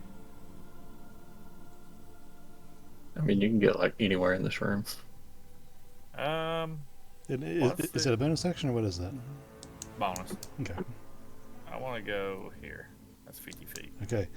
So your body just teleports and follows your dagger as it hits, and you're just suddenly there. And just checking, does Ugbor, Pel, or Vork say anything, or is this all done in silence in the? Honestly, as soon as Pell got down there and seen those things, he'd have been like, "There's weird fleshy fucks down here." Ugbor hasn't said anything, but when he jumped off of the ladder, there was ah, and then Okay, gotcha. So if Vork isn't doing anything else, then we are to Erexos. Okay. I am so I'm what, maybe 10, 15 feet above the ground? Okay, so if Vork was where he was, so that's 15. So that'd be dead last. Yeah, you're at the top of the ladder, but you hear your friends screaming and battles happening below you, stuff's going on, but your reflexes are what they are. So you are next to act, but you still have two friends below you on the ladder, and you are also 15, 20, 25, 30 feet up. Okay, that's like, can I see what's going on in the room? You have a very narrow view, and you see something of ambiguous color in front of Pell at the bottom on the floor. Okay, I'm going to try to climb down as much as I can, just enough so I can see the rest of the room. How much would I need to descend for that? Can I kind of... If you're careful, you can just like hastily make your way past Eodoros and Flint, because both of them are medium or like, small-ish in stature. So you're able to do that a little quickly. You're able to spend like 15 feet of your movement and get down to the bottom of the ladder. Okay, I'm not getting down to the bottom. But if I can get if I can just kind of wedge between Eodoros and Flint, Mm-hmm. And then I would still be able to see everything that's going on. Yeah. Okay. He's going to, still on the ladder, kind of with his offhand, he's going to be like, "Excuse me," as he will grab onto his lockbox, and his eyes are going to glow just slightly. The magic around him suddenly going into a very orderly pattern. Everything seeming to follow a very strict formula, as a spirit of this sort of aura comes out of the lockbox, and I'm going to summon Nub. Let's see, that's going to be... Summon Nub. I'm going to summon Nub, yeah. Well, I could do that one too. Yeah, we're going to... we'll do the one closer. As this metallic creature, medium size,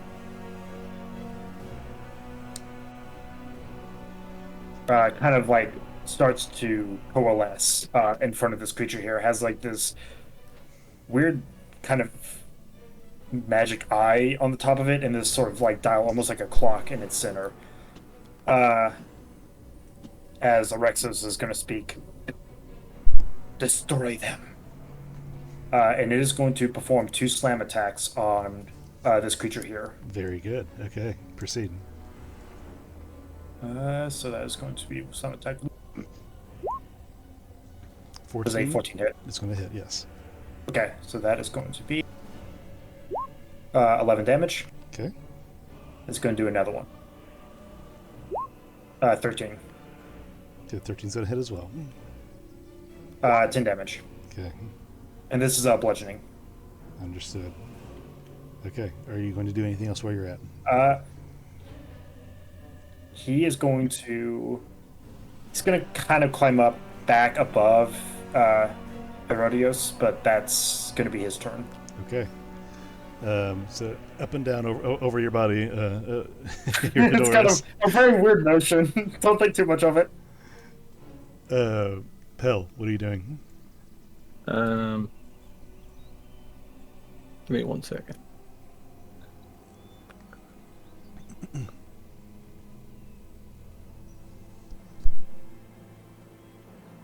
So whenever people get grappled, they're grappled and restrained, right?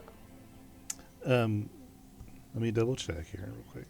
I do believe if you are in the grappled condition, the person who's grappling you has advantage on attacks against you, and everybody might actually have advantage on attacks against them. Grappled Yes, creatures, everyone has advantage. Yep. Grappled creature speed becomes 0, and it can't benefit from bonus to speeds Condition ends if the grappler is incapacitated, and the condition ends if an effect removes the grappled creature from the reach of the grappler. That is the 3 bullet points for grappled. It just has 0 speed. It does not. Is it restrained? That's interesting. Is a grappled creature restrained? Bingo. No, that is not the case. More details D&D Beyond.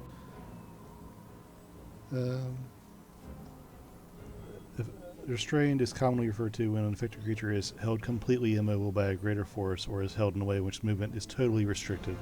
So, no, not in this way. Okay. Restrained is a greater form of grappling. So, yeah, he has no speed. And you're right there. So I'm gonna go. Shit. Right here on the floor? Fuck. Hold on. I had it on the wrong thing. I was like, "Why? Well, I moved." 5, 10, 15. He can take an attack of opportunity after this part. Okay. And he will do that. He's going to reach to try and bite you. It's going to be that. That's not going to miss, so carry on. 15, 20, 25, 30. He's gonna get right beside this thing and be like, "I'm sorry, I don't really know you that well," and I'm gonna cast a 3rd level Thunder Wave. Okay. So these two have to make Constitution saves, and so does this guy. So the creature to the north and south of you? Yeah, DC 19. Constitution. 22. Yep, you save. Nope, neither of them save. So he will take half, those guys won't. Okay. Half of what? 48 or 12, 17, 20, 25. 25 thunder damage. 25. Okay, so I'll take 12. Like, yeah, 12. And with my bonus action, I am going to say Sloon's Lot guide me, and that little shield will get off my back and just start to like swirl around me on its own. Okay. And that's it. Okay. Eodoros, what are you doing? You are at. You're still on the ladder, about 20 feet up ish.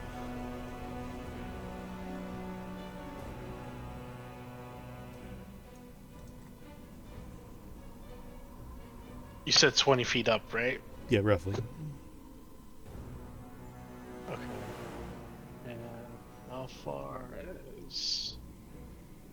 Perfect. Alright, so I will pull out my short bow and use a sneak attack on the one right in front of me. Okay. So you're low enough you can get a beat on that. Might have to climb down a few steps, but then you can get that. And yeah, that'll be a sneak attack, so go for it. So, since I haven't really done too many things with a lot of dices, I'm guessing I'll roll attack, right? Yep, that'll be roll to attack, and 13 will hit, so roll me some damage, please. Okay, so this is the standard damage. And then roll your sneak attack damage. This will be 9 plus something. It's... So I'm looking at the sheet. It says for level 14 it's 7d6s, but the actual description shows 8d6. Okay. Let's see how. 8d6. I know of an easy way to figure this out. I'm just we'll do sneak attack. 5e. How many dice for a sneak attack? Where's my chart? Oh, wait. Okay, getting close. Getting close. What level rogue are you? 14? 7d6. Thank you, Matt. Yeah, So roll 7. That's what I was thinking. I just want to mention that earlier I took half bludgeoning damage due to resistance that I didn't have because I wasn't raging at the time. I fixed the damage. Gotcha. You'll take 2 instead of 1. Indeed.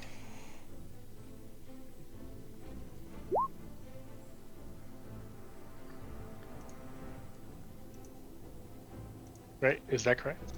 Yeah, I was over here on a different screen. Yes. 1, 2, 3, 4, 5, 6, 7. Yep. So 28 plus 9. Plus 9? Yeah, 9. So 28 plus 9 total damage. So total of 37 damage. And as your arrow strikes this creature, it was about to turn and bite Ugbor for a lot of teeth. But the moment it turns, it's not even turning because it's just leaning because it has so many mouths.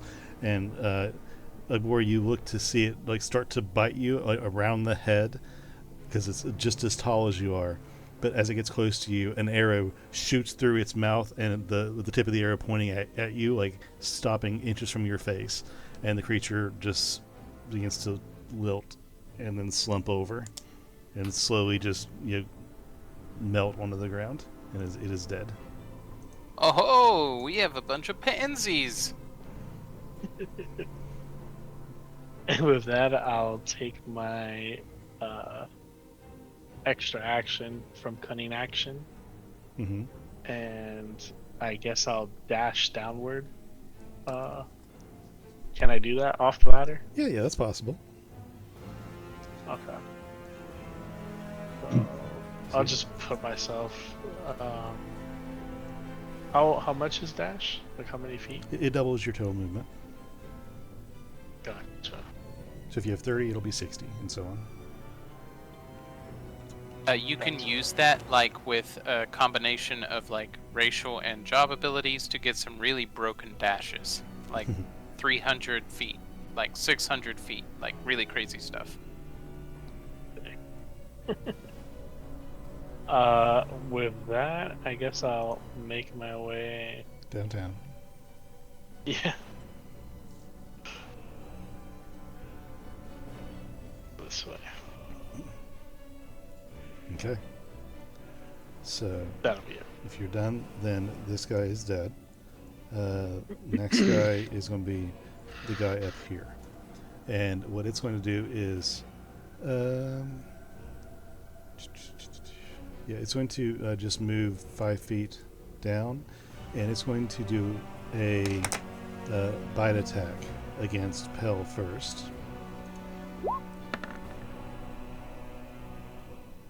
That does not hit. Then it's going to use another feature that it has. It's going to, after it misses the bite, another mouth is just going to like, if you're able to look and see Pell, it's like shining and gathering moisture, and then it's just going to like projectile spit a blob of spittle at you. And you must make a dexterity save, please. Oh, I'm good at that. 8. 8, not today. You try to move, you duck when you should have dodged, and you catch a bunch of spittle right in the face, and it is blinding you. Like it's just so opaque and sticky and nasty, you are blinded until the end of this creature's next turn. My eyes! Now it is Flint's go. Flint, you are on the ladder. You are approximately 10 feet up, 15 feet up off the floor. Okay, I will move in. Okay. My trusty little homeboy will be with me. Bazinga. And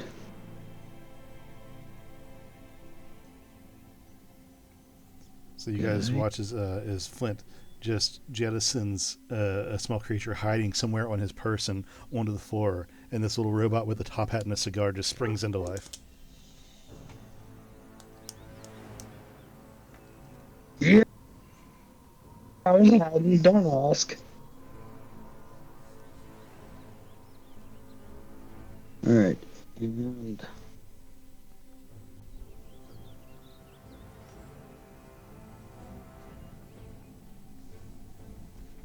Okay. At who? Oh, geez, who's getting deleted? which one needs more deleting? I just got down the ladder. Yeah, you've not seen anybody take damage. You just see this one that's like melted on the floor. The other two, you're not sure. Okay, well, this guy seems like he's in better line of sight. So, yeah. Anthony will. So Fire off his Eldritch Cannon. Anthony just Blast. drops down, says hi, and snipes this guy. Roll me some damage.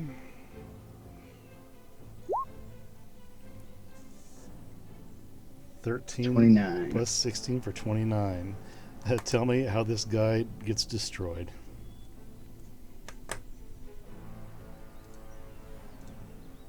Okay, so Anthony gets downstairs, like, takes one look at the guy, says, "Isn't that a girl's name?" And then just shoots him. Okay. And he just He just blows up. He just like a like a you know human in body hit with a Doom. cannon in slow mo. You know in Doom when you hit a zombie with like something way more than a zombie needed, and they just like Yeah. Yeah, that's kind of the crunch I was imagining. Anyway, for Flint's turn, that was Anthony. Flint, I am going to. You know what? Let's go with the classics. Hey.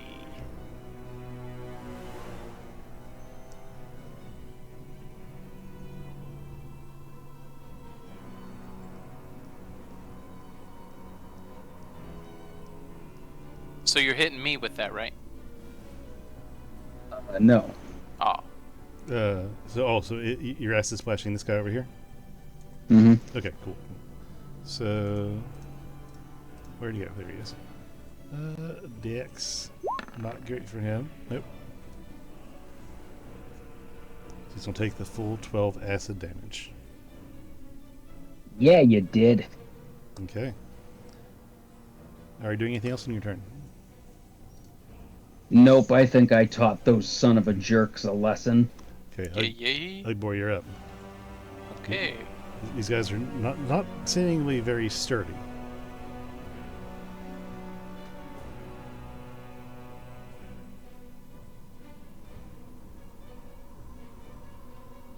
Yeah.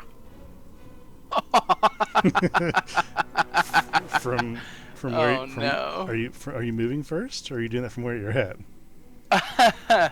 It is a bit far, so let me just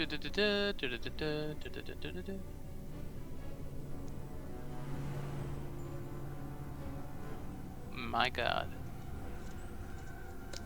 Okay, I guess. Get All out- right, get so out of yeah, Ugbor just like rushes up and like slides on his knees. I'm just gonna do a quick distance here to make sure it works. Yeah, okay.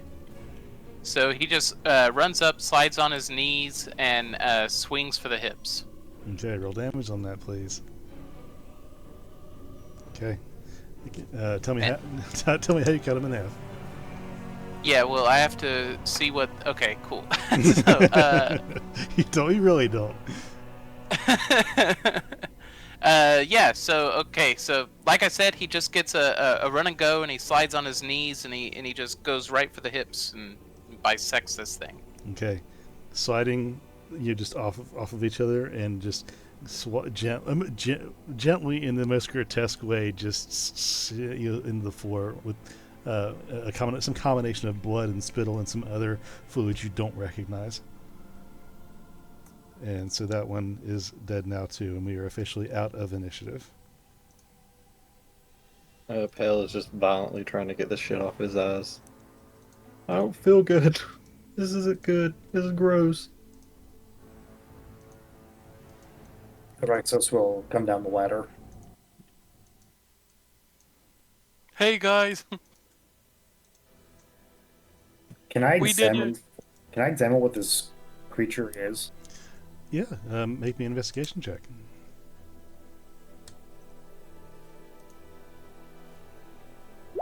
17. 17.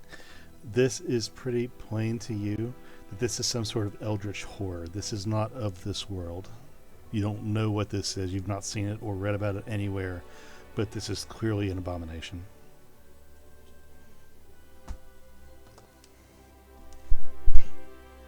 And you all get first a message in your head that you recognize as the voice of Lucere. Is everyone okay? We can't hear much, but you haven't gotten far, and what we can hear is not exactly unconcerning. Yeah, we're good. Just some weird dude spit shit on my face. They're yucky. We're not alone down here.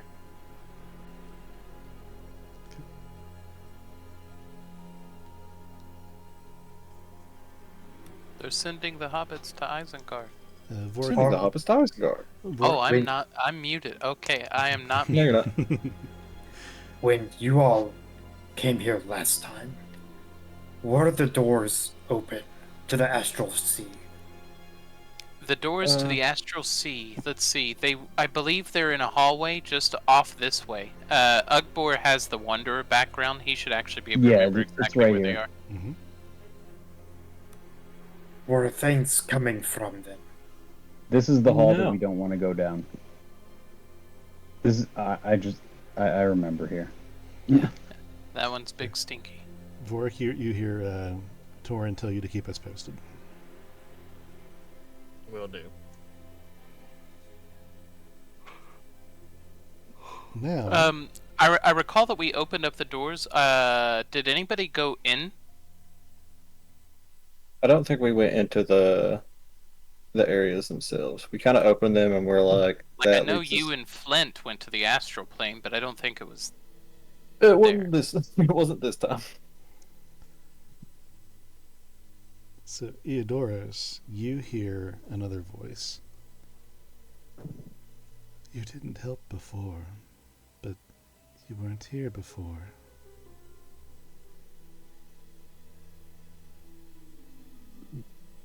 There's another voice that I could hear. It recognizes that we weren't here before. Yeah, when I was coming down the ladder, somebody said, "Help me." I said, "No." Well, I guess since we're here, we might as well take a look, shouldn't we? Might as well. I'm going to, as a bonus action, use Harness Divine Favor and get one of my third level spell slots back. Okay.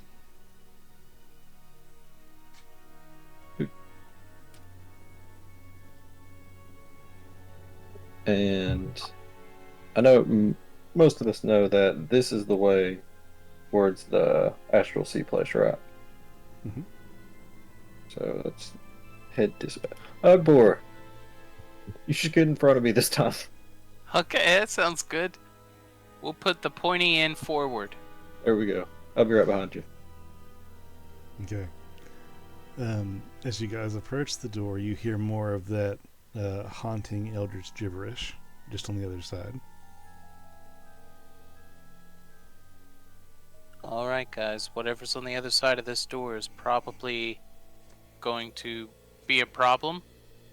Or maybe it's not. And then he opens the door. Okay. How do you open the door? I grab the handle and open the door. Okay, just a casual swing open. Yep. Okay. As you open the door, let me move my thing over a little bit. Where's that thing? There we go.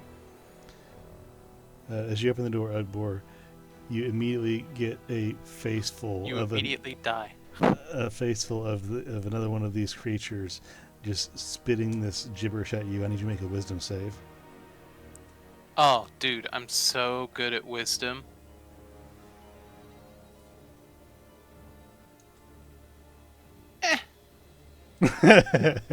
Okay. So let me reveal all this to you as you open the door and you're able to see in. So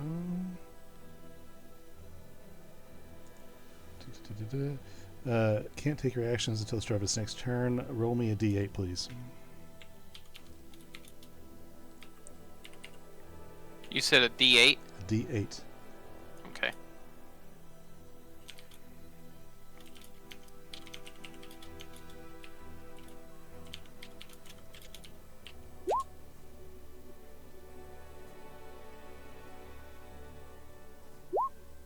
Okay. So your mind is just like shattered for a moment by this gibberish, this haunting language that means nothing but is trying to convey all kinds of horrid secrets to you, and you're just horrified in place in thought of everything that exists for a moment. I need everyone to roll initiative, please. Again. Would Ugbor's be really low? This is unaffected. Okay. Yeah, there we go. Got that in there. Add turn. Add turn. Add turn.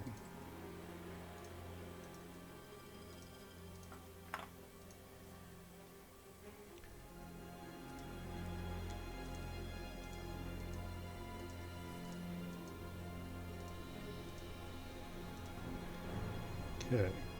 So, get my guys in there while you guys are getting yours. Has it been more than a minute since our last fight? No. It's been like Okay. 36 seconds. Alright, the shield is still around. That means I'm still raging.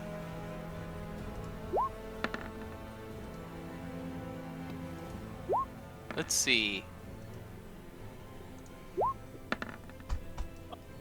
I need to do initiative, right? I'm sorry, I was What? away from the desk. No problem. Yeah. Yes, you need to roll initiative, please. What Okay. is the ailment I am currently suffering from? You are... Let me do this last one here.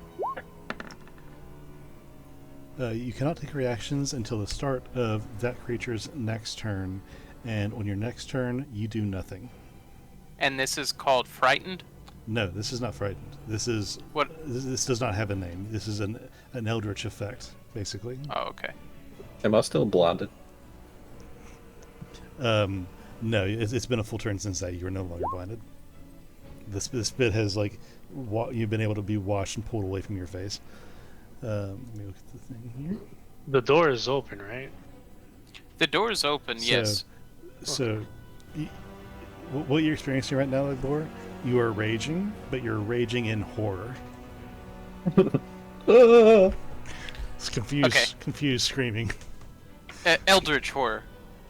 Yeah. If it were regular horror, mindless rage would actually keep me fighting. Yeah, that's correct. Do you have the thing to where you don't have to be attacked to keep your rage? Not yet. I get that in a few more levels. Alright, bro, I can like smack you if you want me to. Okay. Oh, well, that is different. I got that handled last campaign. I can rage at will now. So. I No, I meant pulled a like- I pulled a Mark Ruffalo, and I was all like, "Yeah, that's my secret. I'm always angry." I'm mostly saying it to keep your rage. Who am I missing? I got Vorik, Atrexo, spelled. Eodoros. Okay, let me add you in there. Oh my god. Okay. Eodoros rolled a 20 initiative. Heck yeah. And Flint, what was Ready. your roll? Flint! Need your roll? What? Your initiative roll.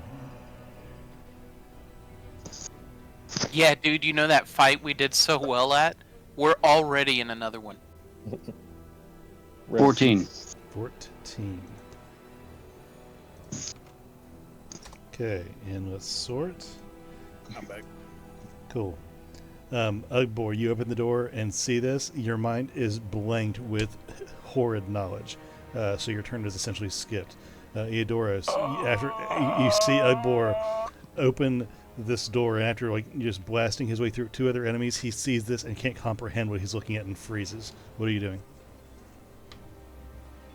I scream out to him, "Hey, are you okay? What's going on over there?" And as I look straight down the hallway, I see that there's an enemy there, so I'll ready my bow. and I will shoot another arrow. Okay, now at the angle you're at, and with the boar and the doorway and everything, he'll have basically 3/4 cover unless you wanted to move. Yeah, I'll move. I stayed there since it looked like a clear shot, but I'll move to make it clear. Yeah, like where we're at, like this here. Oops, this is the wall, Oh. and that's a wall, and that's a door in the middle. Okay, so the brown is the door in the middle. Yes. Gotcha. Okay, that makes sense then.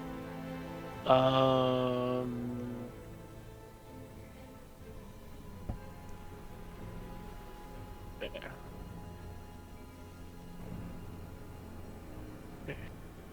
Okay, there, that's a clear shot. Perfect.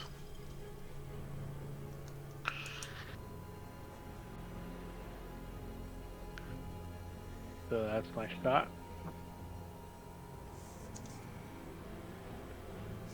Okay, 20 will hit. Sorry, I had to do some math here. So Oh, you're good. roll me damage, please. Alright. Your arrow strikes this gelatinous, muscly creature. 6 damage. Excellent. And then for my bonus action, I will try to hide. Okay. What do I have to roll something to hide? I think so, right? Yeah, you gotta roll stealth. Yeah, we still check. So, Well, actually, I think it depends. Are you a rogue or ranger? a rogue. Oh, okay, yeah. Then it would be stealth. Yeah.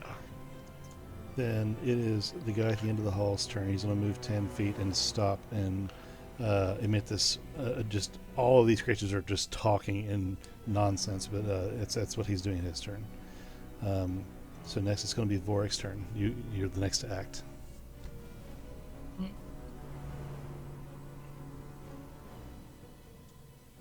Then Flint, you're on deck.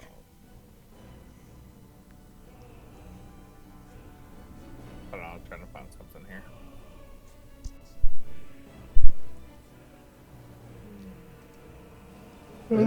As you're searching for that, in battle, you hear a female voice ring through your mind. Foster, he promised, he lied. Trapped on the other side.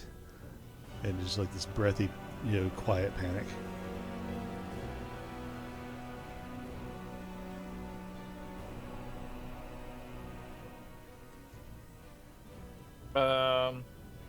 Fuck it, I'll do something different right now.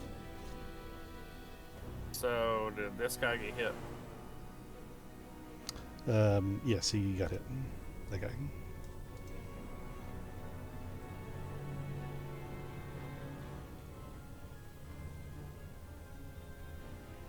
I'm gonna step back to here, I think gives me a shot.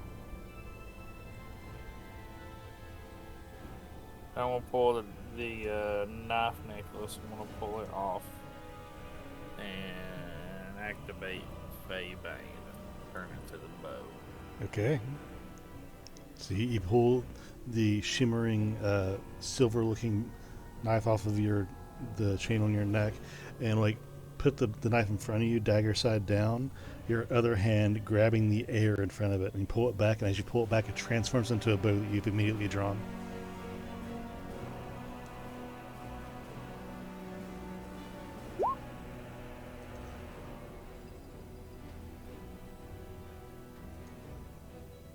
That's a 23 to hit. 23 will hit. Let's roll damage, please. Roll that beautiful bean footage. 25. Okay, what else are you doing? As the bow hits it with this magical arrow that manifested as you drew the bow, it strikes through the creature, causing a small gash, like all the way through the creature in this little hole, like it's been shot.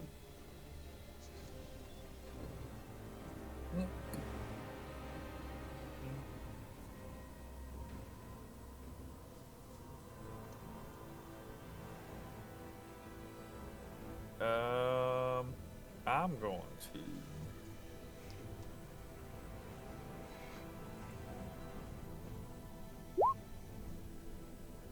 manifested by echo. Okay. I'll need another me. Another you. And let's see here. I can do 15 feet, so I'm gonna put it right here. Okay. Or it won't line up. Yeah, right, yeah, but- that's fine. You're just inside the threshold. Okay. Trying to see if it's an immediate or if I gotta wait. If what's an immediate? Like if I can attack with it immediately, or is it? What song is playing right now? Is it Throne Room or Mind Flayer? It is a combination of Warlock's Whisper and Mind Flayer. Okay. Uh,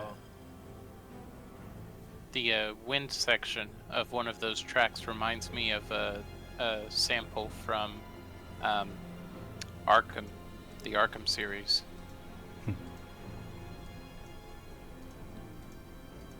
I don't think I think it's got to be a.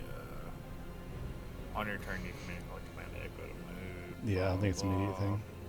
Yeah, I don't think it's immediate. I think we're gonna do it after that. I think I'm good. Okay. So Vorik, you're up. Or not Vorik, Flint, sorry.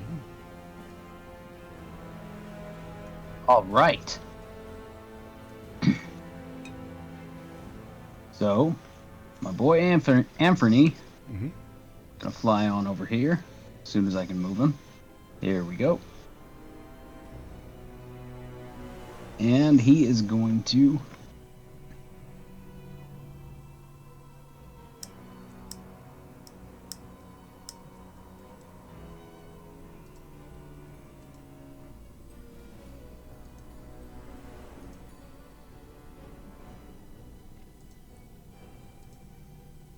What's he gonna do?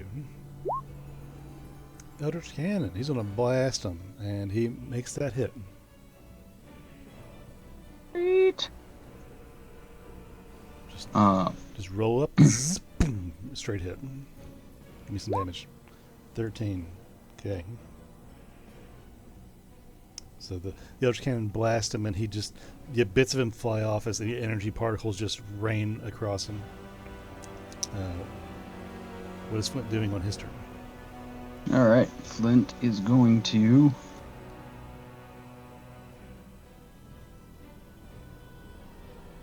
see if I can make that.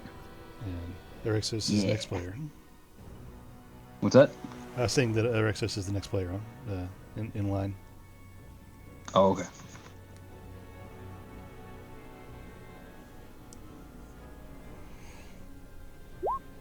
Cast haste. Okay, who you hasting? Flint. Oh, And then I will, So you're hasting yourself, okay. yep. I'll come up here. Mm-hmm.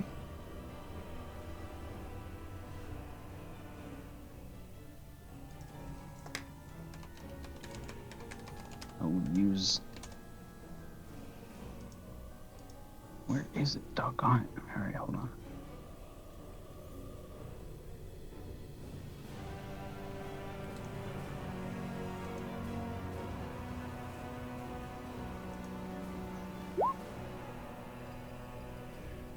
Okay. Do you have multi-attack? I sure don't.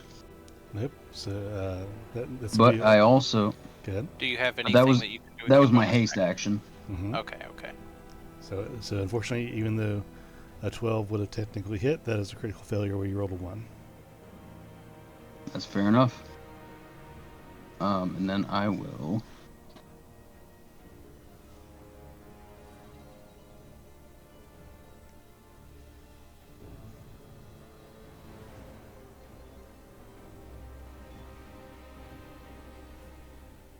Radius.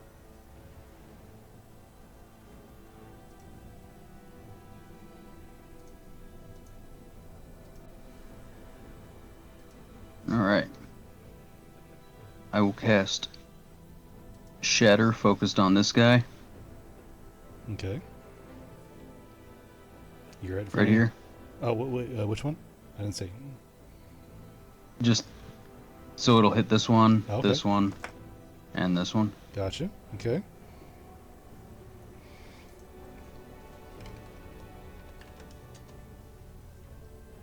So, temporary sphere, and what's the 60 feet? Okay, yeah, you got plenty of range on that one. So, yeah, you're good. So it's a con save on their part to see if they take half damage, correct? So we go to their things. We're going to do the one closest to you. So you're getting the back three, right? Mm-hmm. Okay. So first closest to you. And then the next one. And then the one in the very back. They all fail the save. They don't make the 18. So they're all going to take that damage. Nice. So 16 thunder. Math is a thing. Okay. Okay, and that's it for you? Bro, math is over if you want it. This guy's going to move forward, and he can go no further. This guy is going to move forward up to here. This guy is going to slither his way that way. And now it is Erexos' turn. Okay. Roxos is going to move up to here. 15 behind this guy.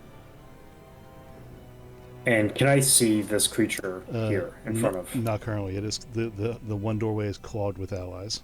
Yeah, okay. But I'm assuming I can't really see past No. anyone. Not in your current position. Okay, instead. Okay. I'm going to hold an action that if I do see an enemy, I will be casting Ray of Frost. Okay. My construct is going to go. He's going to dash, move up to here, and that's going to be its turn. Okay. Then, Pelinal, it is your turn. Let's see. Is this hallway like 10 feet? Which hallway? Like the one in front of you? Yeah, where these two are. Vorix double is just inside the threshold, to the north. Oh, it's double. Yeah, Flint is like in the doorway. It's a single doorway. And is there like enough room for me to get in there and go around this dude right here? Flint is small and friendly. You can move around him, and then the other guy is enough inside that you'll be able to get inside, then go around. All right, it's like 5, 10, 15, 20. The guy at the bottom can take an opportunity attack. Okay. So you're going to take a bite attack. 20's going to hit, right? Yep. Okay. So you were going to take 17 piercing damage, and you may make me a strength saving throw as well, please. All right, I will take half of that because my shield. Okay. So 8. Yep, 8 damage, and a strength save. Strength save.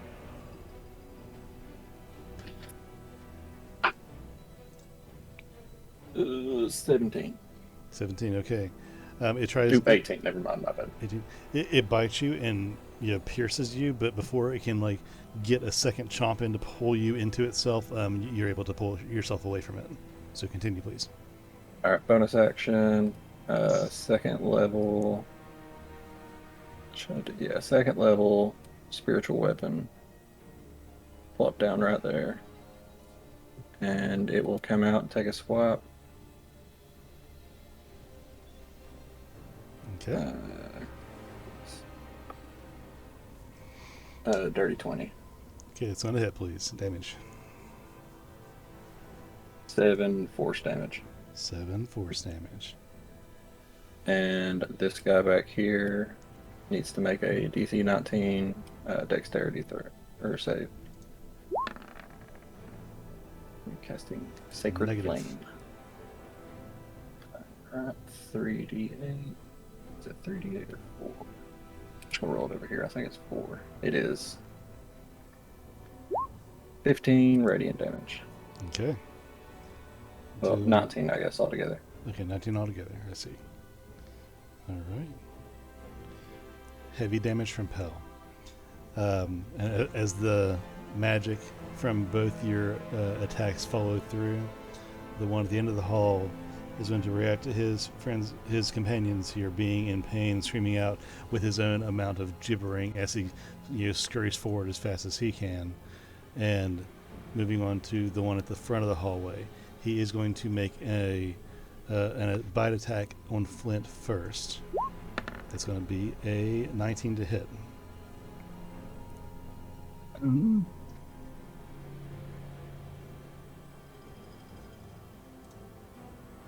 Remember, because of haste, Flint, you get a +2 to your armor class. That's correct. You miss. Miss. Okay. So then, after he misses, he's going to hit you with blinding spittle. So you need to make a dexterity save, please, or you'll be blinded. As he spits this wad of sticky mucus at you.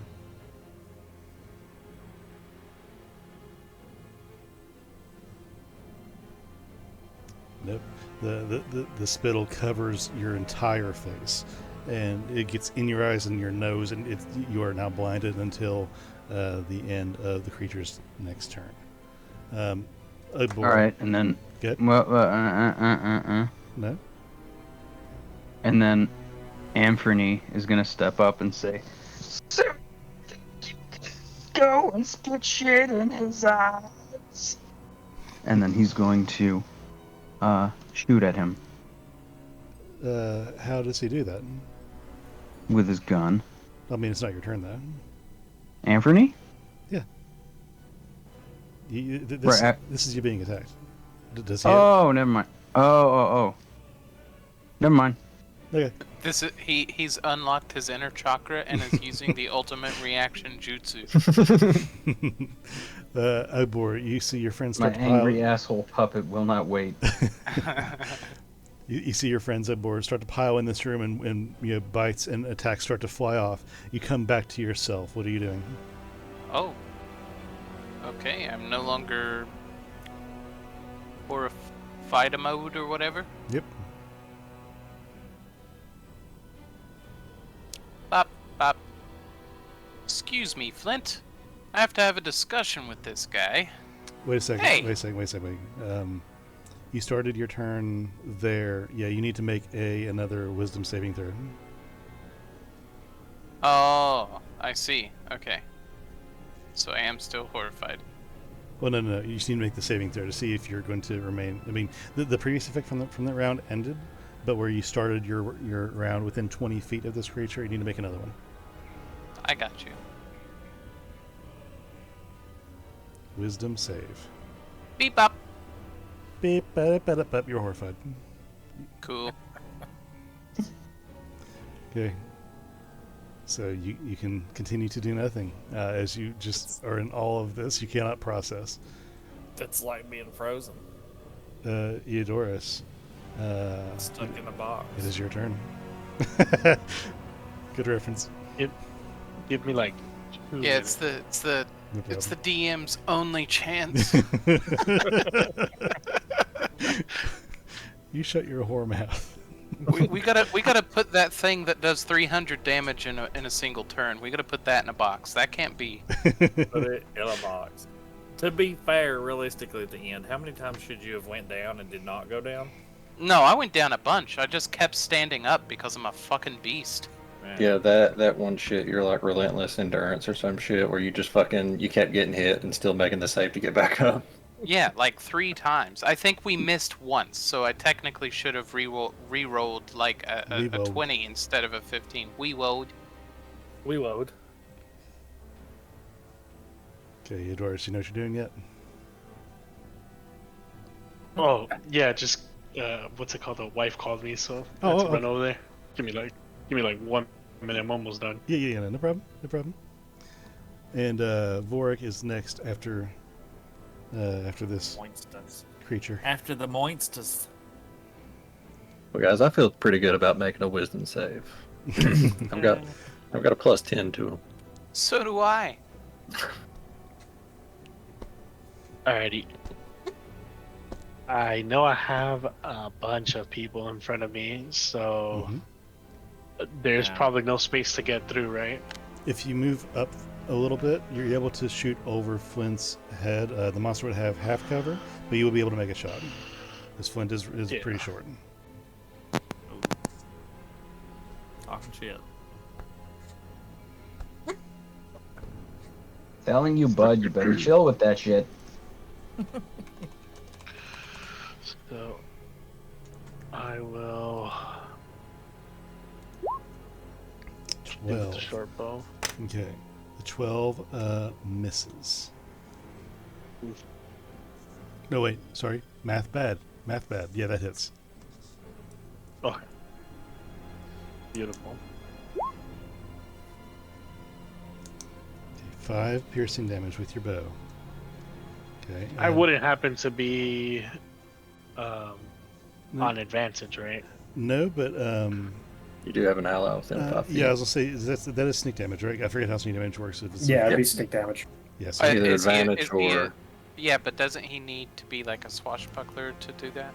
No, swashbucklers, they're the ones that they can be like by themselves and get Okay. sneak attack. Buckle the swash. Yep. But The thought process behind that, the way it's explained, is this guy in front of Flint is too distracted by Flint and my echo that anybody attacks him like that would get a sneak attack. yep. Yeah. So go ahead and roll the sneak damage. Gotcha. Same So idea as like flanking. 76.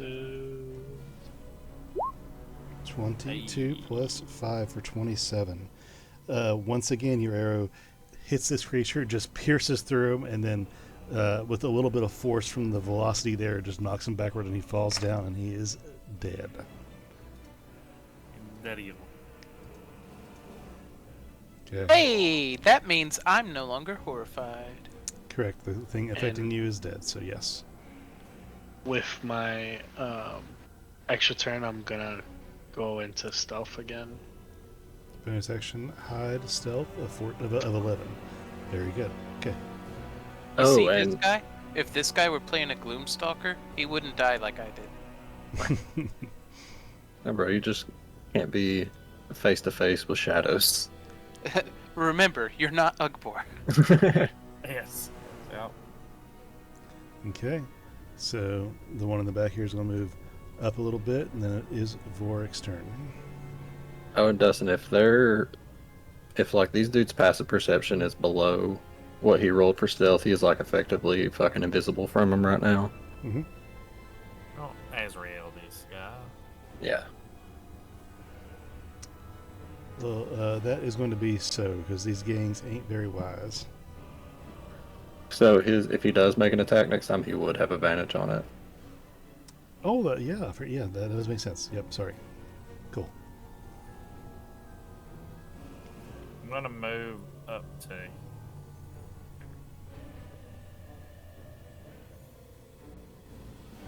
Where are you moving Here. to? Okay. Pop, pop.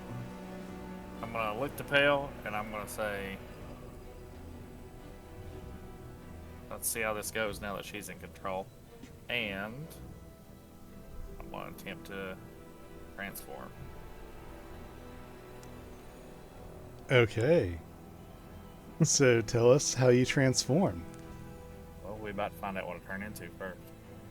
Yeah, roll your dice real quick to see what it's been rotated to over the years. Elephant again. That's what I listen. I'd be like, Okay, all right, done. okay. Fuck it. It Okay. is now.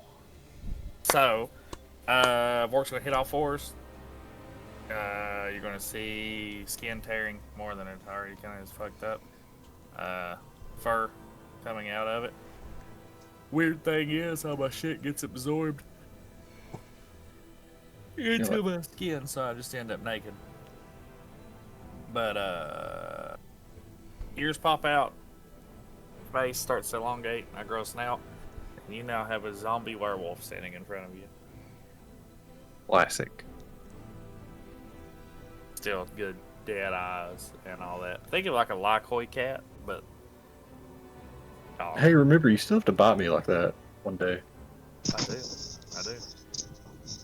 As this transformation takes place and you turn into your werewolf form, you hear a cry of victory from Torin about finally Packmate.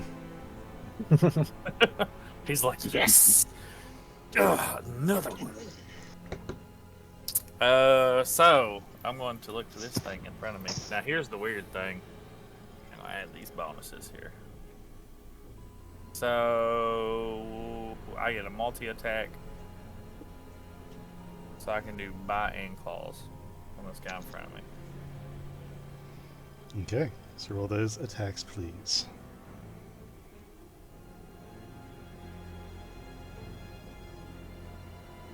It's a strength-based attack in case you don't have it on your sheet right now. Yeah, I don't have it on the sheet. Yeah, so roll d20, add your strength modifier, and your proficiency. So +2 plus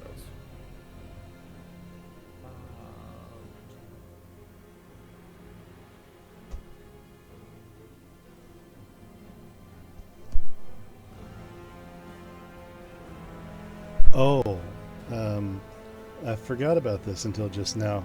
You also received a boon of strength from Torin, so this being a strength-based attack, you'd have advantage on it as well.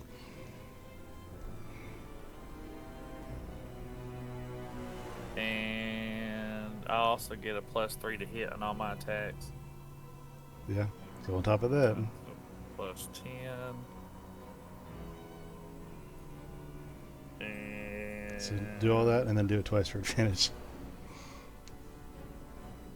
see, the hit bonus on that little chart's just what it is to hit with that, right? Yes. Technically, ooh, I forgot. Nope, it's not my strength. It's not? It's my dex. Oh, you're doing calls? No, it's the whole reason I took the level monk. Oh, that's the whole reason you took it, was to make everything... Oopsie. Sorry. Holy shit. Jesus. Don't I'm sorry. no, Malar comes back. He's like, no, I forgot that's the whole reason you took monk was to turn your strength into dex. So yeah, there you go, Jabin. That was the reason I forgot. He turned his strength attacks into dex attacks. so that's 10 plus, what was the bonus from Warren? 3? It's strength-based attack, so it's D20 Well, I plus don't your get his strength bonus modifier. if I do dex. No, not if it's a dex. But I get a... You get advantage if you do strength.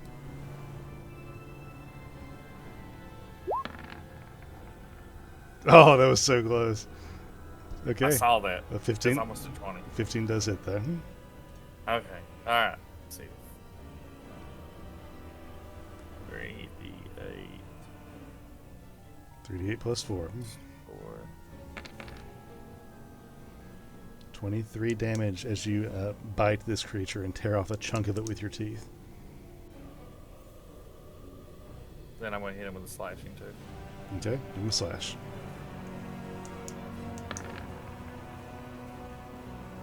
The 24 is gonna hit. Just barely, believe it or not.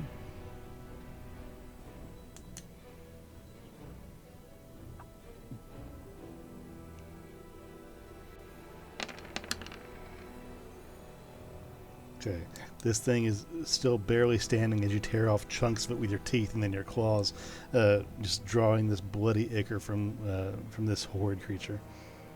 Are you doing anything else on your turn?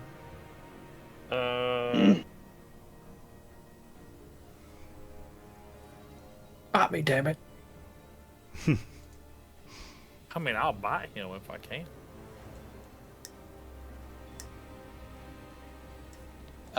Are you conscious when you're transformed? Or I am is now. this like primal?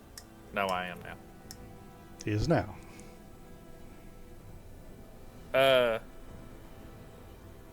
If allowed, I'll bite Bill. I Not don't think you can right now. not in the current flow of action, no. Yeah. I will. I will in a minute. I think that's all I can do right now. Okay. I mean, technically, this thing is supposed to make a con save, but I don't think it can contract lycanthropy. Okay.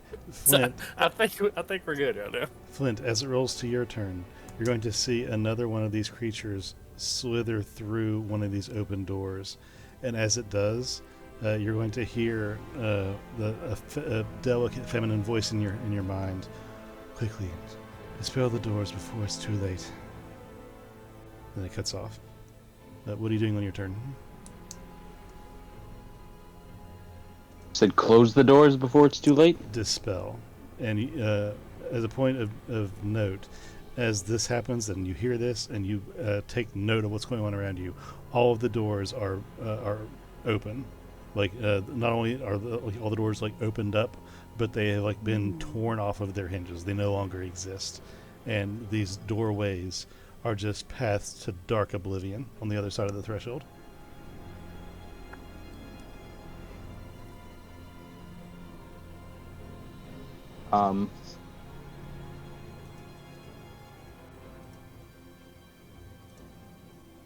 I will shout back.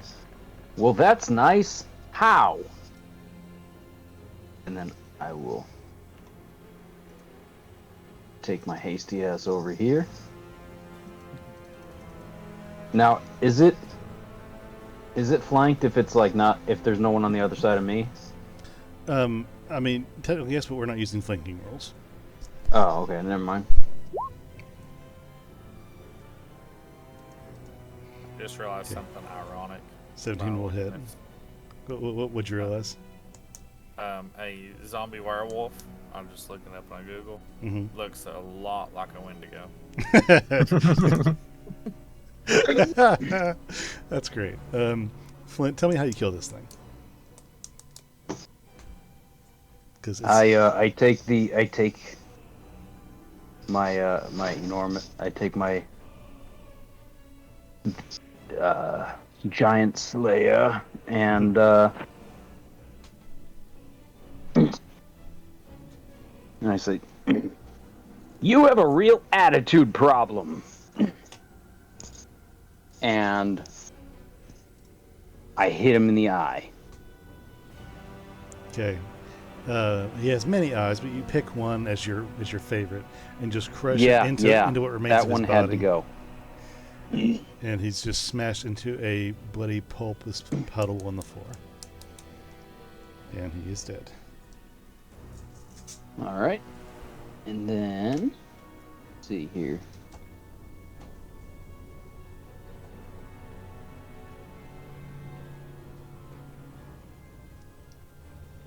All right.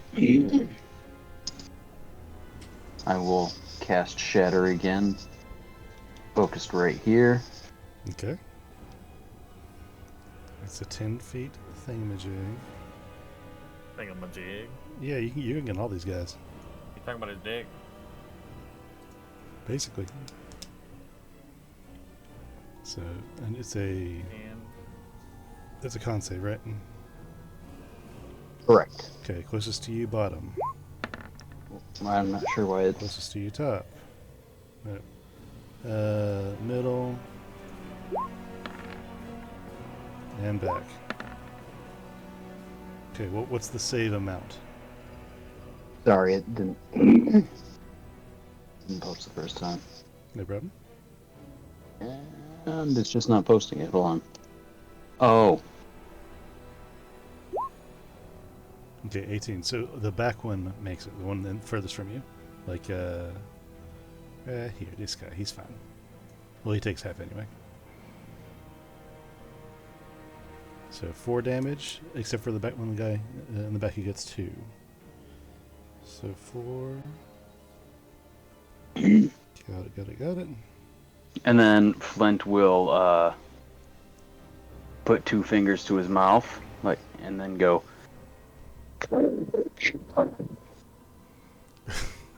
Your mic. Say that again.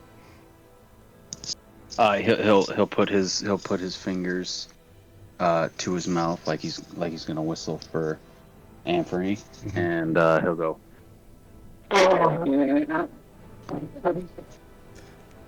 It sounds like you're speaking the gibberish these things are speaking, man. I don't know what to tell you. I'm sorry.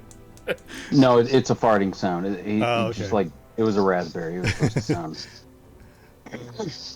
And hearing his call, homeboy comes in.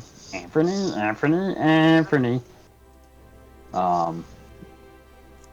Actually, he's gonna come back here and hide behind bigger people. Okay. He's gonna shoot at this guy. Okay, make the shot. Shoot your shot.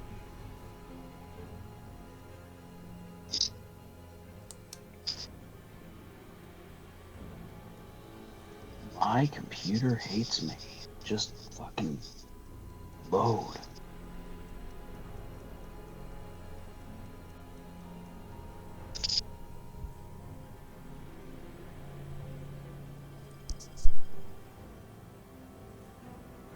Yep. 20's gonna hit. 10 damage. And which one are you aiming at? The one at the bottom? Yeah, brand new baby. Okay, got it. If that is it on your turn, it falls to the new guy. He's going to go 5, 10 in your direction. The guy behind him is going to go diagonally 5, 10 up here, look in front of you. He's going to make a bite attack on you, Flint. For 14. Not going to hit according to your last one. So he will also do his blinding spittle. So make it me a dexterity check, please. 13. Or, I'm sorry, dexterity save.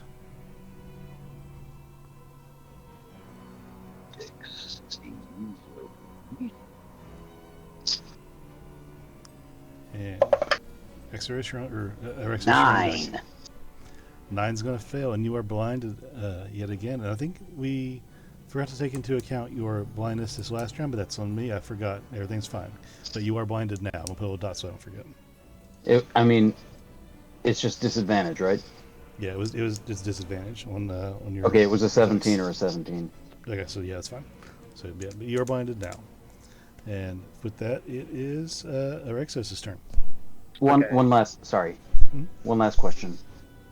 For purposes of blindness, does that also blind Anthony?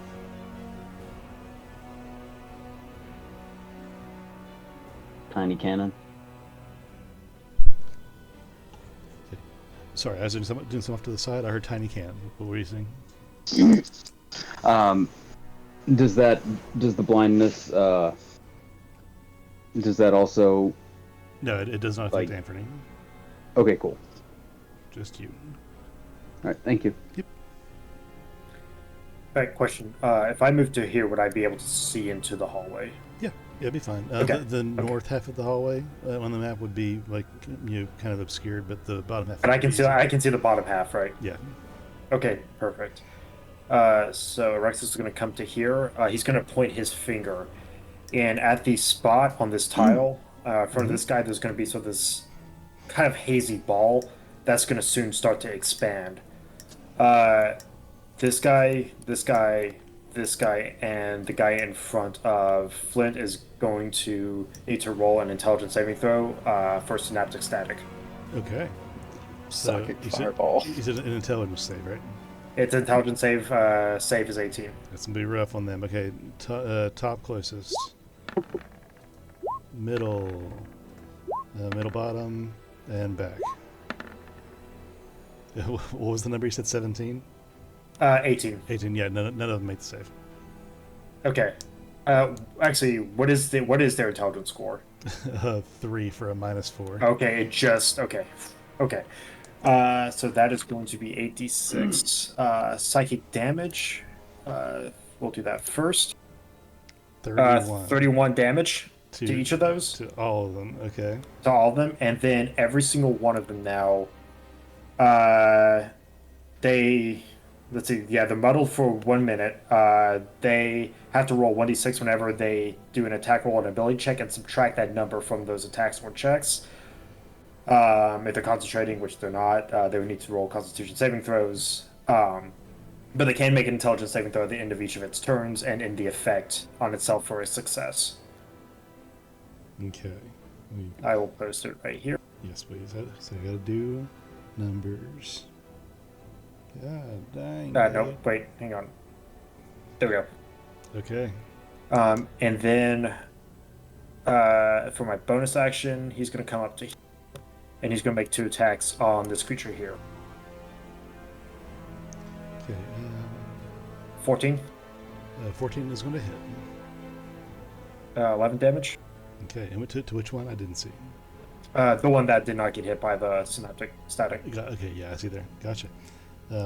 He's not looking good. He gets beat by this thing, and it just ripples through his body, and he looks incredibly hurt. 20. 20 is going to hit as well. 10. Yeah. Tell me what happens between your robot and this creature getting killed. The creature, the Nup, is going to raise both of its fists up in the air, kind of intertwine them, as the clock on its chest starts to spin a little bit. And in sort of this like weird metallic robotic voice, your time is up. As the clock on it strikes midnight, and it comes down on its head and crushes the creature in front of it, splattering it. Beautiful. Love it. So he is gone. Okay. Is that it for your turn? That is it for my turn, yes. Okay, Pell, I need you to make me a wisdom save. Let's see. As this creature between on the other side of Flint is just gibbering to closest to you. You have to think really hard to not have your mind racked by this Elder Shores gibberings. I tell ya, I'm gonna be burning through these fucking luckies because that was a 1. 25. Okay, make the save. All right, I'm going to get spiritual weapon. Go over here. He's gonna smack this guy. Okay. 16. 16. Okay, that's gonna hit. 11 force damage. Okay. That's gonna hit, and it's gonna hit him and knock pieces off of him. He's looking very hurt. And this guy right here, make a DC 19 dex save. DC 19 Dex save. Nope.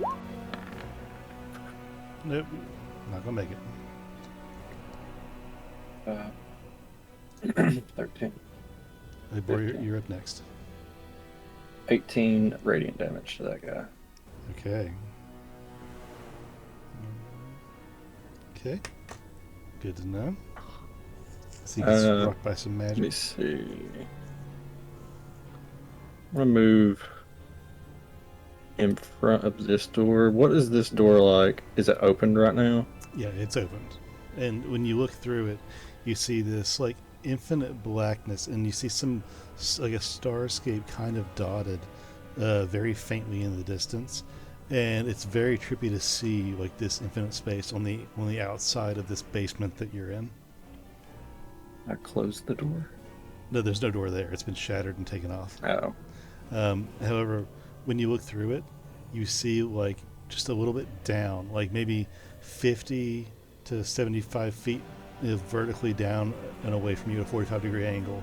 There is a floating rock. It looks like it's some sort of island, and it's slightly glowing, but that's all you can tell from this distance at a glance. If you want to use your action to investigate, then you would see more. Okay. And did we hear Flint say something about how do you do that before he started doing his stuff? Yeah, I think he said that out loud, yeah. Flint, what are you saying? How do you do what? Do what? I'm sorry. You said a second ago, how do you do that?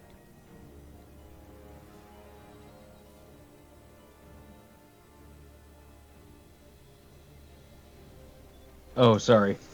Nothing. I was talking about something else. Sorry. Okay. There's your answer. Alright, I'm done. Okay.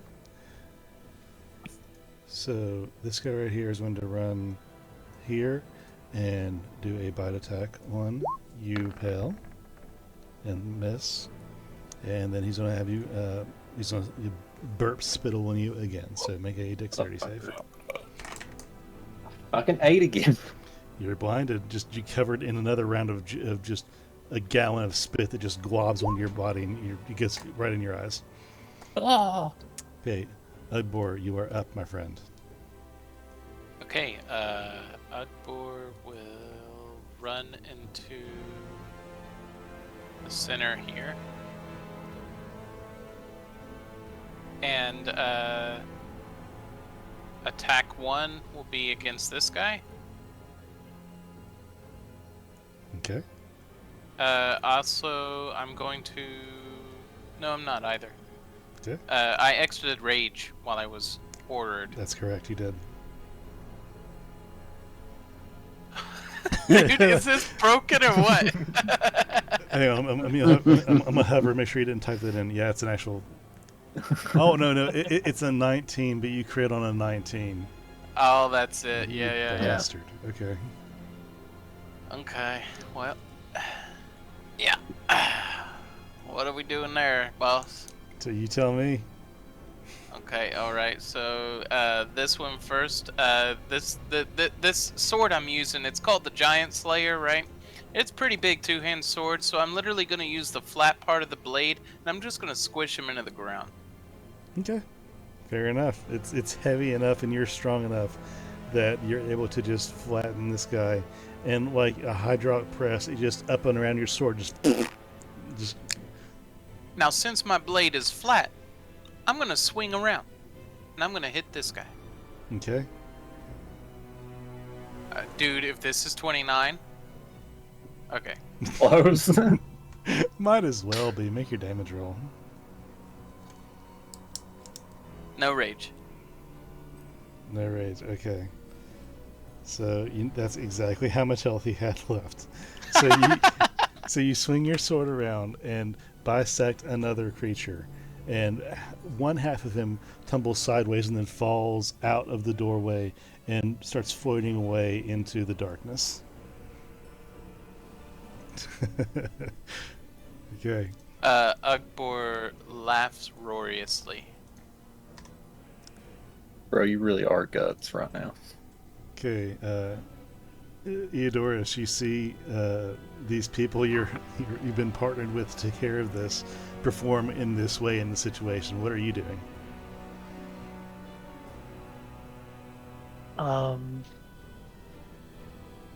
So, as I watched everything unfold, I am going to move upwards. I'm still hidden, right?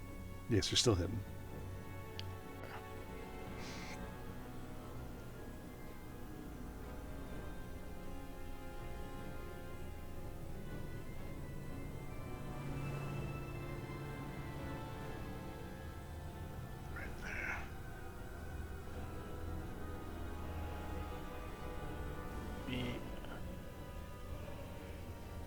Okay. Alrighty, and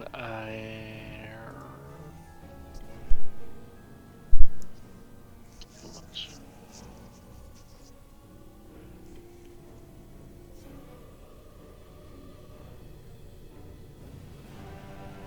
What's the object in front of the one in front of me? It's like a translucent little hammer. You can shoot through it though. Oh, okay, cool. Yeah, it's Pel's spiritual weapon. Yeah. It is just magic.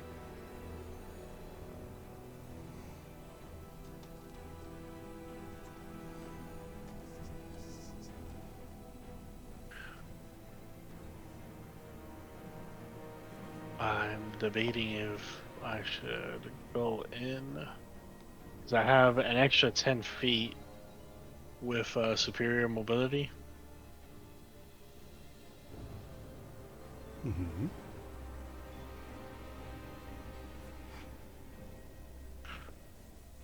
But no, it would leave me back here. Yeah. Alright, so I'm just gonna shoot my bow.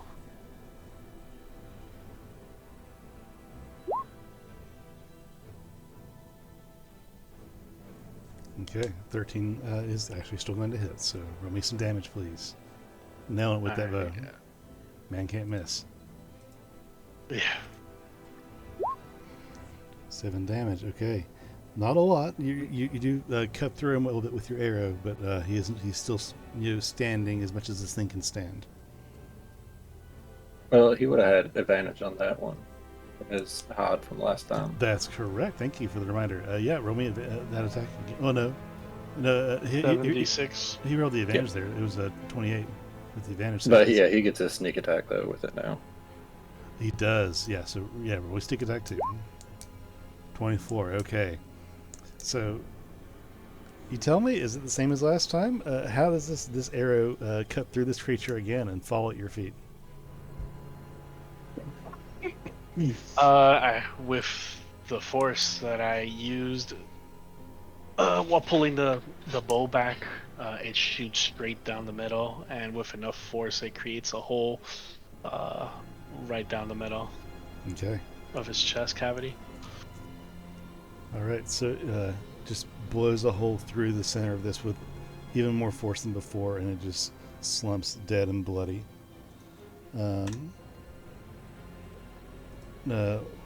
Vorik Werewolf, what are you doing? You and your image of your former self behind you. This guy the last one. That you see right here.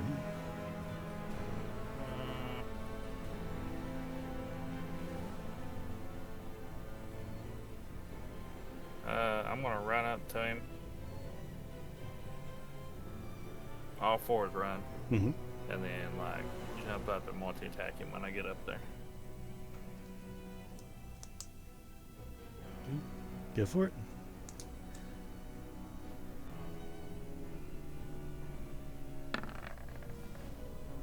$25 will hit. So damage, please. Is it more than 7? So pretty sure it's gonna be more than 7. I guarantee. Okay, tell me how he dies. Well, if he's gonna die off the bite was the first thing. Mm-hmm. How the hell is this guy made? It's like he's an ooze, but every aspect of him is muscle and formed tissue, and there are like an almost infinite number of mouths of various sizes on him that feed to nowhere. They just talk and gibber and gnash at the air.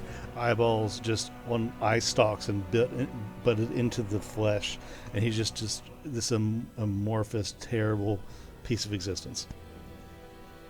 Well, I want to jump on him. What would I guess be his face or whatever that I can see right there, whatever that dark part is. Mm-hmm. I want to like run down through there, leap on him, and I'm just gonna bite that, and rip it off. Okay, so the biggest mouth part that you can see, you take it, bite it, rip it off, and throw it up against the ceiling, and it just splats there and hangs. Before eventually just peeling off and just falling to the ground and just splattering.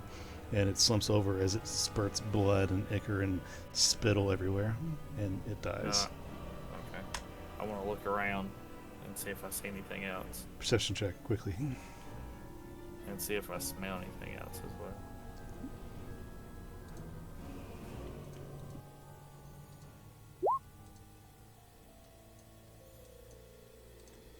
15. Through the doors behind you, like to the north of this map, you don't see anything but the voided darkness. Just some very slight starscape in the background. On the other side, looking this way, you see from your perspective through the center door, looking down, there is some sort of rock-like structure, in relatively close proximity to you. And on this structure, there are some lights and some various shapes from where you're at. Now we are out of combat. What's everyone doing? Want to run over to Pale and bite him.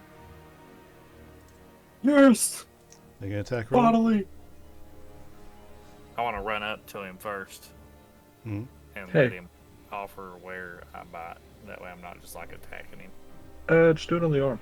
Okay, so you're granting the attack. Make roll damage on the bite.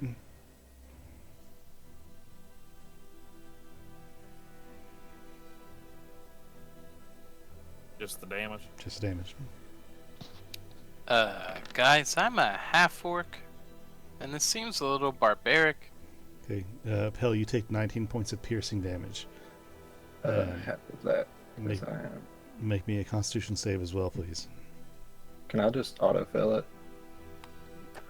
This is physiology in this specific instance, so no, you'd have to roll to see if it takes. 13. Okay,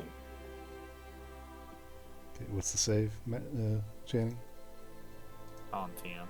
10. So you make the save. Damn it! Again! just keep fucking lighting him up. You're gonna die. I will waste my last lucky on this. Like, you realize if I bite you again, I gotta do damage to you again. I'm tough. Don't worry about it. Alright, I'll bite him again. Roll the damage if he's going to admit the bite. Another 18 damage, Pell. Take half of it because I'm resistant to piercing. Okay. Nah. Make your con save. 6. 6. Okay. So it feels a little worse than the first bite. Painful. Like venom. Now, Eodorus, you look at your companions that are doing this, and one of them is biting the other, who's asking for it again, and then this whole exchange happened. And behind Pell, you see something rise up through the darkness from below. What do you do in this quick little moments that you have before you see, as you see this? What is it like? What is it like a goo or something? It's a shape. As far as that's all you can tell right now is that it's a shape.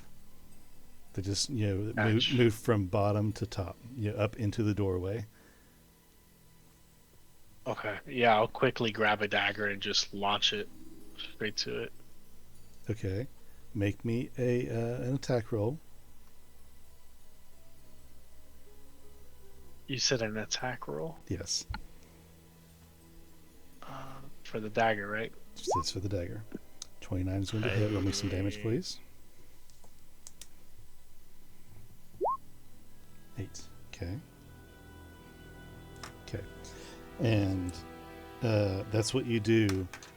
Pell, you turn just in time to see your friend throw a dagger past you at the doorway. You turn to look at the doorway to see what it is. It hits something in the doorway, scratching it as it pinks off and then falls into the void, like ricocheting off into a random direction. And immediately after that happens, a giant claw smashes against the threshold and tries to grab at you. Let me roll the attack on that for you. That's not where I need to be. Get out of there. Just gonna be that. And what's the plus on this? Where'd it go? Okay, does a 24 hit? Yeah. Okay, so let me do the damage first. So that is 17. That's 26 damage to you. And what type of damage? Slashing damage. Yeah. So 26 slashing damage, and you are grappled as this thing grabs you and then pulls you back through the threshold in its giant claw, and you are gone. And that's where we are going to end the session for tonight. Oh no! Oh no! no! Honestly, though, good timing because my eyes. I had a double espresso, and I'm still like they're just like I don't know, dude. I'm getting old, guys. I feel it.